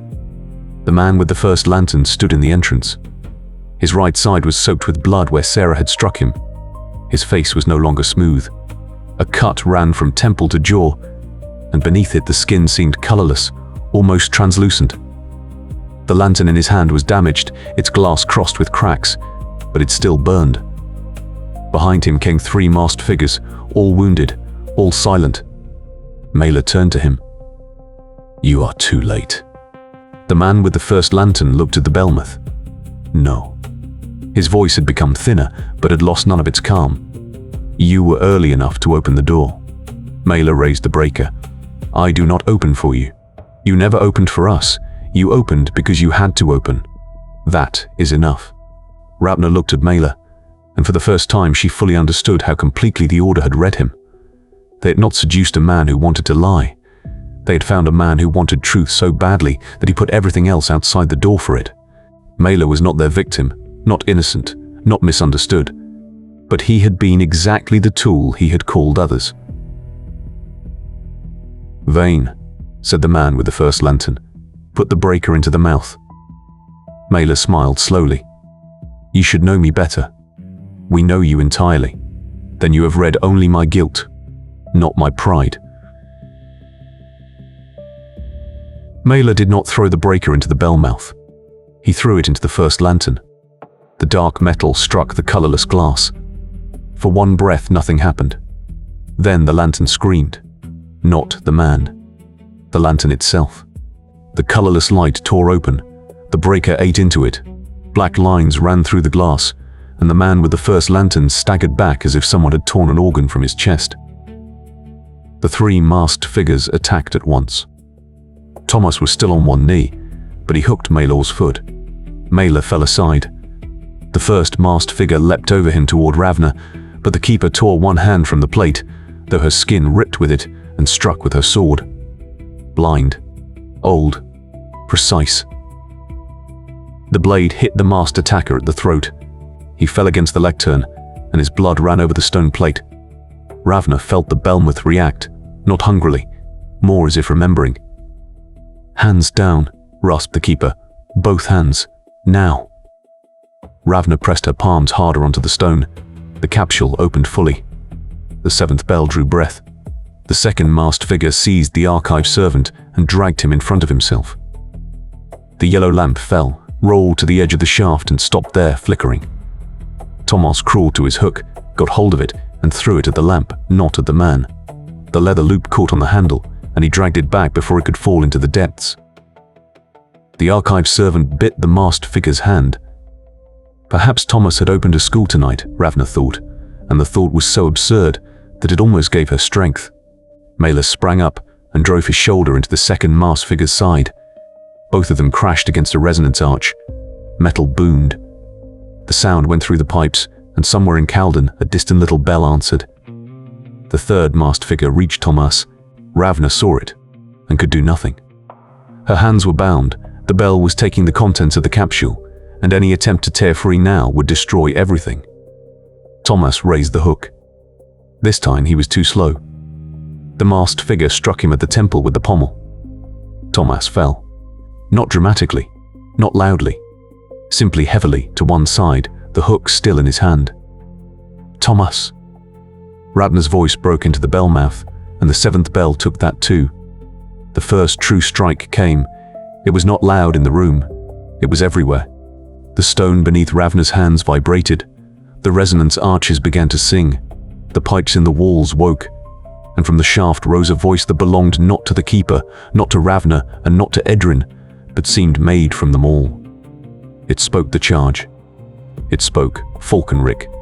It spoke the names of the councillors who decreed the handover. It spoke the changed route, the falsified evacuation signs, the instruction not to enter the survivors into the registers of the Third Ring. It spoke the sentence that had followed Ravna for 5 years without her knowing it. The runner is not to be informed, since speed without knowledge guarantees the safest delivery. Ravna heard it, and for a moment she also heard Kalden hearing, not as an image, as pressure. Thousands of people in houses, alleys, gatehouses, cellars, workshops, guardrooms, and temple courts. Truth ran through the city not as rumor, but as a voice from its own interior. The third masked figure stood over Tomas and raised the blade. Maelor came from the side. He had no sword, only a broken strip of metal from the resonance arch. He drove it into the masked figure's back. The man fell, but his blade cut across Tomas's shoulder as he went down. The boy twitched, but stayed where he lay. Blood spread beneath him. "Not too much," Ravna told herself. Not at once. Not like Brenna. Not like Edrin. Please, not like Brenna. The man with the first lantern stood again. The damaged lantern hung from his hand like a broken heart. The breaker was lodged in it, and dark lines ran over his fingers into his arm. He did not go toward the keeper. Not toward Ravna. He went to the Belmouth itself. If the city hears, he said, then it hears everything. He lifted the damaged lantern above the shaft. Maelor understood first. No. Ravna understood a breath later. If the first lantern fell into the open Belmouth, it would twist the proclamation. Perhaps open it. Perhaps empty it. Perhaps turn every voice in the pipes into something that no longer carried a name. The truth of Falkenlied was already moving, but the second strike had not carried it all. The third would confirm it. Without it, the council might later speak of distortion, of attack, of incomplete testimony. Maelor ran. The man with the first lantern turned, and the colorless light struck him full in the face. Maelor screamed, truly, for the first time. Not from pain alone, but because the light apparently found what he carried in himself. Guilt, pride, Sarah, Falkenlied, every signature, every clean speech, every door he had opened.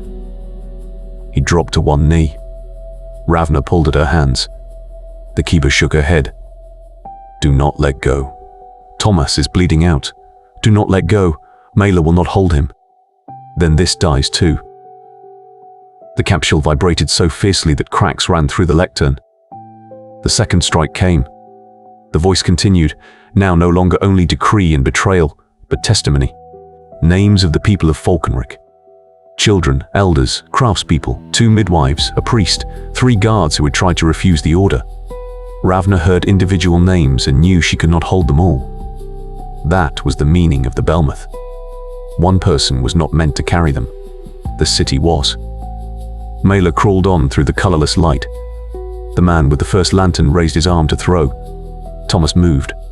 Not much. His hand searched for the hook. He could not reach it. Ravna saw it, and something in her body tore, perhaps the thing called reason. She freed one hand from the plate. The keeper cried out. The capsule jumped in the lectern. The tone of the bell broke for one heartbeat, went crooked, dangerous, cutting. With her free hand, Ravna grabbed the dagger at her belt, threw it over the lectern, and did not hit the man with the lantern. She hit Tomas's hook. The blade knocked it across the stone directly against Tomas's fingers. The boy closed his hand around it. Ravna pressed her hand back onto the plate before the capsule could leap fully out of its guide. The keeper drove both hands down onto the stone as if she had to hold the city itself in place. "Never again," she hissed. "Never again do that. Complain if we live." Tomas was awake. Not clear. Awake enough. He hooked the leather loop around the foot of the man with the first lantern and pulled. It should not have been enough. He was injured, half-stunned, too young, too weak for this night. But Maelor reached the man from the front in the same instant and threw himself against him. The first lantern did not fall into the bell mouth. It fell onto the stone rim. Glass burst. Colorless light shot upward, struck the underside of the seventh bell, and made it howl. The man with the first lantern staggered. Maelor clung to him. Tomas pulled with the last of his strength, and Ravna saw the mechanism above them. The bell hung on 3 enormous chains and an old drawbeam that held the striker. The striker itself was not free. It was locked with a safety pin, probably because the bellmouth worked not with an actual strike, but with resonance. Yet the first lantern had half loosened the pin. The bell was only waiting to truly strike. Ravna saw the capsule. She saw the cracks in the lectern. She saw the last resonance arch leading to the 7th gate. And she saw the chains above Maelor and the man who carried the first lantern. "Keeper," she said, "what happens if the 7th bell truly strikes?" "In this room?"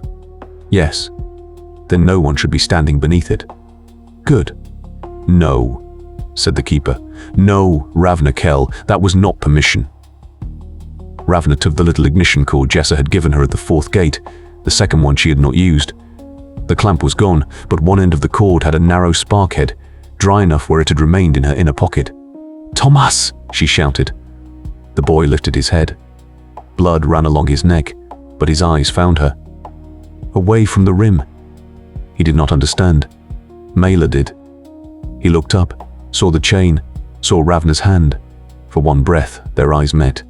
There was no forgiveness, no friendship, no later road on which they might have stood differently. Maelor Veyn had betrayed the city to force a truth, and too late he had understood that truth in wrong hands could also scream. But in that breath he made a decision that was no longer clean, and perhaps precisely for that reason finally his own. He clutched the man with the first lantern harder and shouted, "Now!" Ravna lit the cord of the yellow lamp and threw it toward the torn securing chain. The spark head did not hit perfectly. It bounced off, slid over metal, caught in an oily scrap of cloth that hung there for some old maintenance reason, and burned upward. The chain was not blown apart, but the safety pin, already half loose, glowed. The man with the first lantern understood. He tried to shake Maelor off. Maelor did not let go. Tomas crawled backward, dragging the hook with him, not far enough. Ravna tore both hands from the plate. The keeper screamed, the capsule trembled, the third strike of the bell began, and Ravna sprang to Tomas. She threw herself over him, hooked her arms beneath his and rolled with him behind the lectern. The safety pin broke. The 7th bell struck. It was not a sound a human being heard. It was an event. Metal, stone, pipe, bone, blood, memory, and city became for one instant the same command. The strike drove through the bell mouth, through the 7 resonance arches, through every pipe and shaft, out into the 7th ring, the 6th, the 5th, the 4th, the 3rd, the 2nd, all the way to the 1st gate where Edrin Voss had died beneath the jammed grate. The voice of the capsule was not interrupted. It was completed. Kalden heard the last sentence of the Falkenlied testimony more clearly than all the others. This wrong was hidden in the name of the city, yet no city name is pure enough to carry nameless dead. Beneath the bell, the striker smashed the stone rim. The damaged first lantern burst apart for good.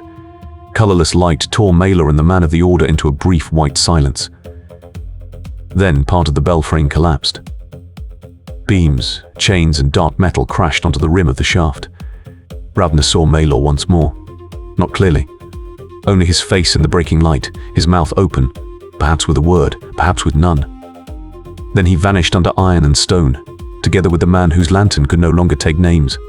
The backlash hurled Ravna across Tomas and into the lectern. Something in her side gave way, not fully, but painfully enough that her vision darkened. The keeper lay half over the capsule, both hands burned, but she held the remains of the seal in place until the last word had run through the pipes. Then the lectern split apart. Silence did not fall at once. First came aftersound. 1,000 small bells in the distance, some whole, some broken, some only metal skins in old walls. Kalden did not repeat the words. Kalden shook with them. Ravna crawled to Tomas. The boy lay on his back, very pale, eyes half open. The cut in his shoulder bled heavily, but not in spurts. His head was struck, his neck red, his hands full of blood, and still he breathed. Ravna pressed cloth onto the wound. You stay. His eyes moved to her. What? You stay. That is not a suggestion. Did we do it? Ravna looked to the keeper.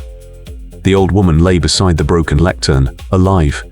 Her hands were burned, her face grey, but she nodded. Kalden heard. Tomas closed his eyes. Good. Not good. Stay awake. I am tired. I do not care. You are very bad at comforting. Ravna pressed harder on the wound, and her hands began to shake only when she realized he could still speak. I will practice while you do not die. The archive servant, who by some miracle bled only from the forehead, crawled to them and helped with a bandage that had probably been meant for parchment rolls, and now had to hold Tomas's shoulder together. The keeper sat up with effort. Veyn? Ravna looked toward the collapsed edge of the shaft. Between beams and stone lay one hand, narrow, bloody, unmoving. Beside it gleamed a scrap of red cloak lining. Of the man with the first lantern, nothing was visible but shards of colorless glass slowly darkening. Dead, said Ravna. The word brought her less satisfaction than she had expected. Perhaps because Maelor had not been clean enough a villain to die cleanly. Perhaps because, at the end, he had done the right thing after making almost every wrong thing possible. Perhaps also because the dead no longer had to answer, and Ravna had begun to have enough of open accounts. The keeper lowered her head. Then Kalden has lost a judge. Ravna looked at her. Kalden has lost worse tonight. Yes. The old woman felt for the remnant of the capsule. The wax had turned black, but not from the lantern, from heat. She closed her burned fingers around it and held it to her chest, and perhaps found something again it did not deserve. Outside, a bell began to ring. Not the seventh, a smaller one. Then a second. Then a third. No ordered signal. No old regulation. People were striking bells, pipes, bowls, gate skins, and probably pans if nothing else was at hand. From the deep pipe system came distant voices, not understandable, but alive. The fifth ring was no longer screaming only in fear, it was shouting names. The fourth answered with hammers, the third with its damaged gate bell. Even from the direction of the second ring came a weak, crooked strike, perhaps a real bell or perhaps a child with an iron bar at a door. Kalden was not saved, not fully, not clean. But it no longer sounded like a city falling in silence. Ravna sat beside Tomas until the archive servant had the bleeding somewhat under control. Then she forced herself to stand. Every part of her body declared the decision an administrative absurdity. She ignored it out of habit. I have to go to the gate. Tomas opened his eyes. Which one? Anyone. There are too many left to be selective now. The keeper raised her head. The seventh gate is damaged but closed. Without the first lantern, the order outside will not hold long against Orsa's remnants and the inner watch if Orsa still stands. If. Yes. Ravna picked up Tomas's hook from the floor and laid it in his uninjured hand. Keep it. I did not use it well. You stopped Maelor from standing, saved the lamp, brought one man down, and helped keep the first lantern from falling into the bell mouth. For a tool not meant for fighting, that is outrageous. Tomas looked at the hook. Jessa said whoever falls can avenge no one. Jessa is probably hard to like and often right. A terrible combination. The boy drew a trembling breath. Mila, we find her. You do not know that. No. Ravna knelt beside him once more, though her side burned for it. But I know I am no longer standing at a gate. I must reach while leaving everyone else behind. That is progress. Tomas looked at her, and in his gaze there was still the loss of his father, but also something the night had not eaten. You will come back? Ravna did not answer at once. Promises had had a bad night in Kalden. Then she said, I will not run away before I know who is still waiting for me. It had to be enough. Perhaps it was even true. When Ravna stepped back from the bell mouth into the 7th watch room, Orsa Tan came toward her, not with dignity, not upright. 2 guards supported her, and Lena was not with them. Orsa's breastplate was dented, her face bloodless, and in her right hand she still held the knife. "You live," said Ravna, out of spite. "Lena?" Orsa looked aside for a moment. "Died expensively." Ravna nodded. There was no more again. Orsa heard the bells striking wildly through the city and looked to the keeper, who appeared behind Ravna in the doorway. "Did it speak?" "Yes," said the keeper. "Everything? Enough." Orsa closed her eyes. "Tomorrow will be ugly." Ravna looked past her down the passage, where the first wounded of the inner watch were being brought in, some with black masks in their hands, others with nothing but open wounds and empty looks. "Tomorrow sounds ambitious." Orsa laughed, and it became a cough. "Kell." "Yes? If you ever save a city again, file the application first. I will look for reform. Liar." Ravna took a short sword from one of the guards, because hers was somewhere between the 5th ring, the bell mouth, and a bad story. Then she went with Orsa, 2 inner guards and several archive people to the 7th gate. The road there was full of dust and aftersound. Outside, beyond the gates, the battle was not over. But it had lost its direction. The Order of the Black Lantern had come for secret openings, false signals, and stolen names. Now Kalden was striking every piece of metal it could find, calling names in streets, opening houses no longer for decrees but for the wounded. And wherever Black Lanterns still burned, people found reasons to stamp them out. The 5th ring still burned, but no longer as the price of an agreement. It burned as an accusation against it. In the 4th ring, workers chased the last lantern men through the foundry yards. In the 3rd, a broken locking beam held. In the 2nd, children searched for siblings under tables. In the 1st, Edrin Voss still lay beneath his gate, and the grate he had held might no longer hold, but the sound of truth had reached even there. When the 7th gate opened at dawn, it did not open in triumph. It moved heavily, damaged, crooked, with chains that had seen too much. Behind it stood no victorious army, only a city that still breathed. Rain had stopped. The sky above Kalden was grey, and smoke rose in several places. The wall rings no longer looked like protection, but like wounds someone had laid in circles around a heart. Ravna stepped onto the threshold of the 7th gate and looked down. People stood in the streets. Many people.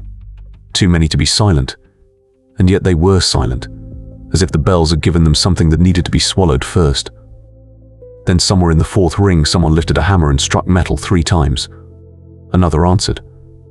In the 3rd ring, the damaged bell began again, not as a command, as a sign of life. Orsa stood beside Ravna, more on her guards than on her own legs.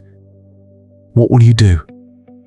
Ravna thought of Tomas in the bell mouth, of Maelor somewhere in the outer city, of Sira in the 6th ring, of Maelor's hand beneath stone, of Falkenlied, whose names were finally no longer lying in a case. "First, I take the boy to his sister." "And then?" Ravna looked over the 7 gates of Kalden. Some stood open, some damaged, some bloody, none innocent anymore. "Then this city finds someone who can run faster than its excuses." Orsa snorted. "That sounds like work. I hate work. You are very bad at lying." Ravna went back to fetch Tomas. He was awake when she came, pale and bandaged, but awake. The keeper sat beside him, her burned hands wrapped in linen. The archive servant slept sitting up, the lamp still between his knees. Tomas looked at Ravna. "Maelor, we go." "I can walk." "Of course you cannot. I can walk slowly." "That is only falling with pride." He barely smiled, but it was a smile. Ravna helped him up. He leaned heavily on her, heavier than he wanted, lighter than his night. Together they left the 7th ring. The keeper stayed behind with the remains of the capsule near her, and listened to a city that was finally no longer merely striking its bells, but naming its dead. It took them a long time to reach the 2nd ring. Everywhere people stood, cleared, searched, carried, shouted, fell silent. In the 5th ring, City Clerk Pell was led away under guard, his shoulder bandaged, his face empty with the shock that he had survived and now had to answer. In the fourth ring, Jessa sat on an overturned winch, crossbow across her knees, and only nodded to Tomas. He lifted the hook. She saw it, saw his shoulder, saw Ravna and said, "You needed it." "Yes," said Tomas. "Then return it when you are old." In the third ring, Ravna Kell still lay in the gatehouse, but no longer alone. 2 workers had placed him on a blanket, his hammer beside him, and someone had closed his hand as if he still held a chain. Tomas knelt beside him for a long time. Ravna stood in the doorway, said nothing, explained nothing, took none of the pain from him, and did not pretend it could become smaller because the city had survived. When Tomas finally rose, he did not take the hammer. He only touched the haft.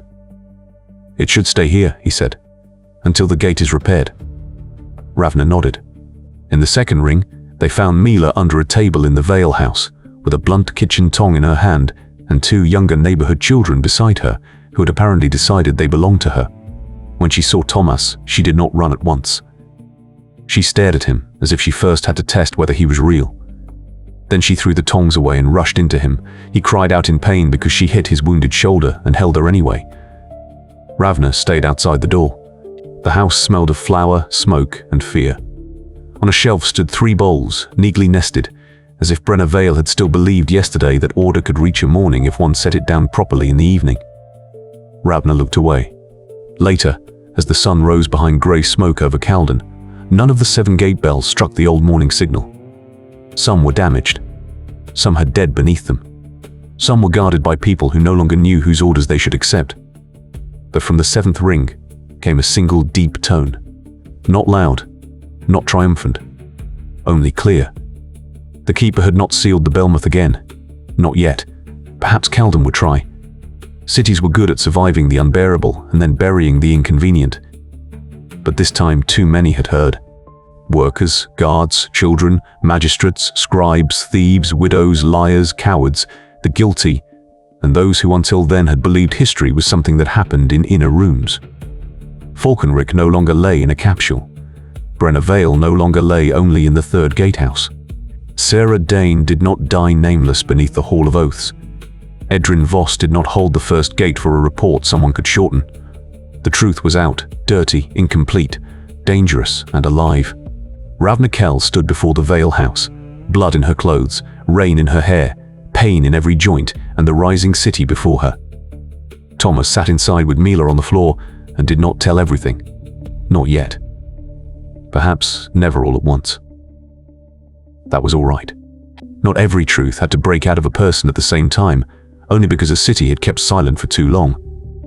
Or Satan sent for her later, before the midday sun had fully pierced the smoke. Ravna did not go at once. She waited until Tomas slept, until Maelor had placed the kitchen tongs beside herself again, and until a neighbor promised to remain at the door. Then she took her cloak, or what was left of it, and stepped into the street. Above Kalden stood the 7 gates. None looked unassailable anymore. Perhaps that was good. A city that believed itself unassailable eventually began to mistake people for walls. Ravna walked toward the 3rd ring, slowly, limping, but not away. Behind her, somewhere, a child struck a spoon against a bowl 3 times, then twice, then once, entirely wrong and still full of intent. Ravna stopped for a moment and listened. Then she went on. Kalden had not fallen. Kalden had not been saved either. Kalden had only finally heard what it had cost to remain silent for so long. And somewhere between the 1st and the 7th gate, a city that had opened its own doors all night long began, for the first time, to ask whom it would trust with its keys in the future.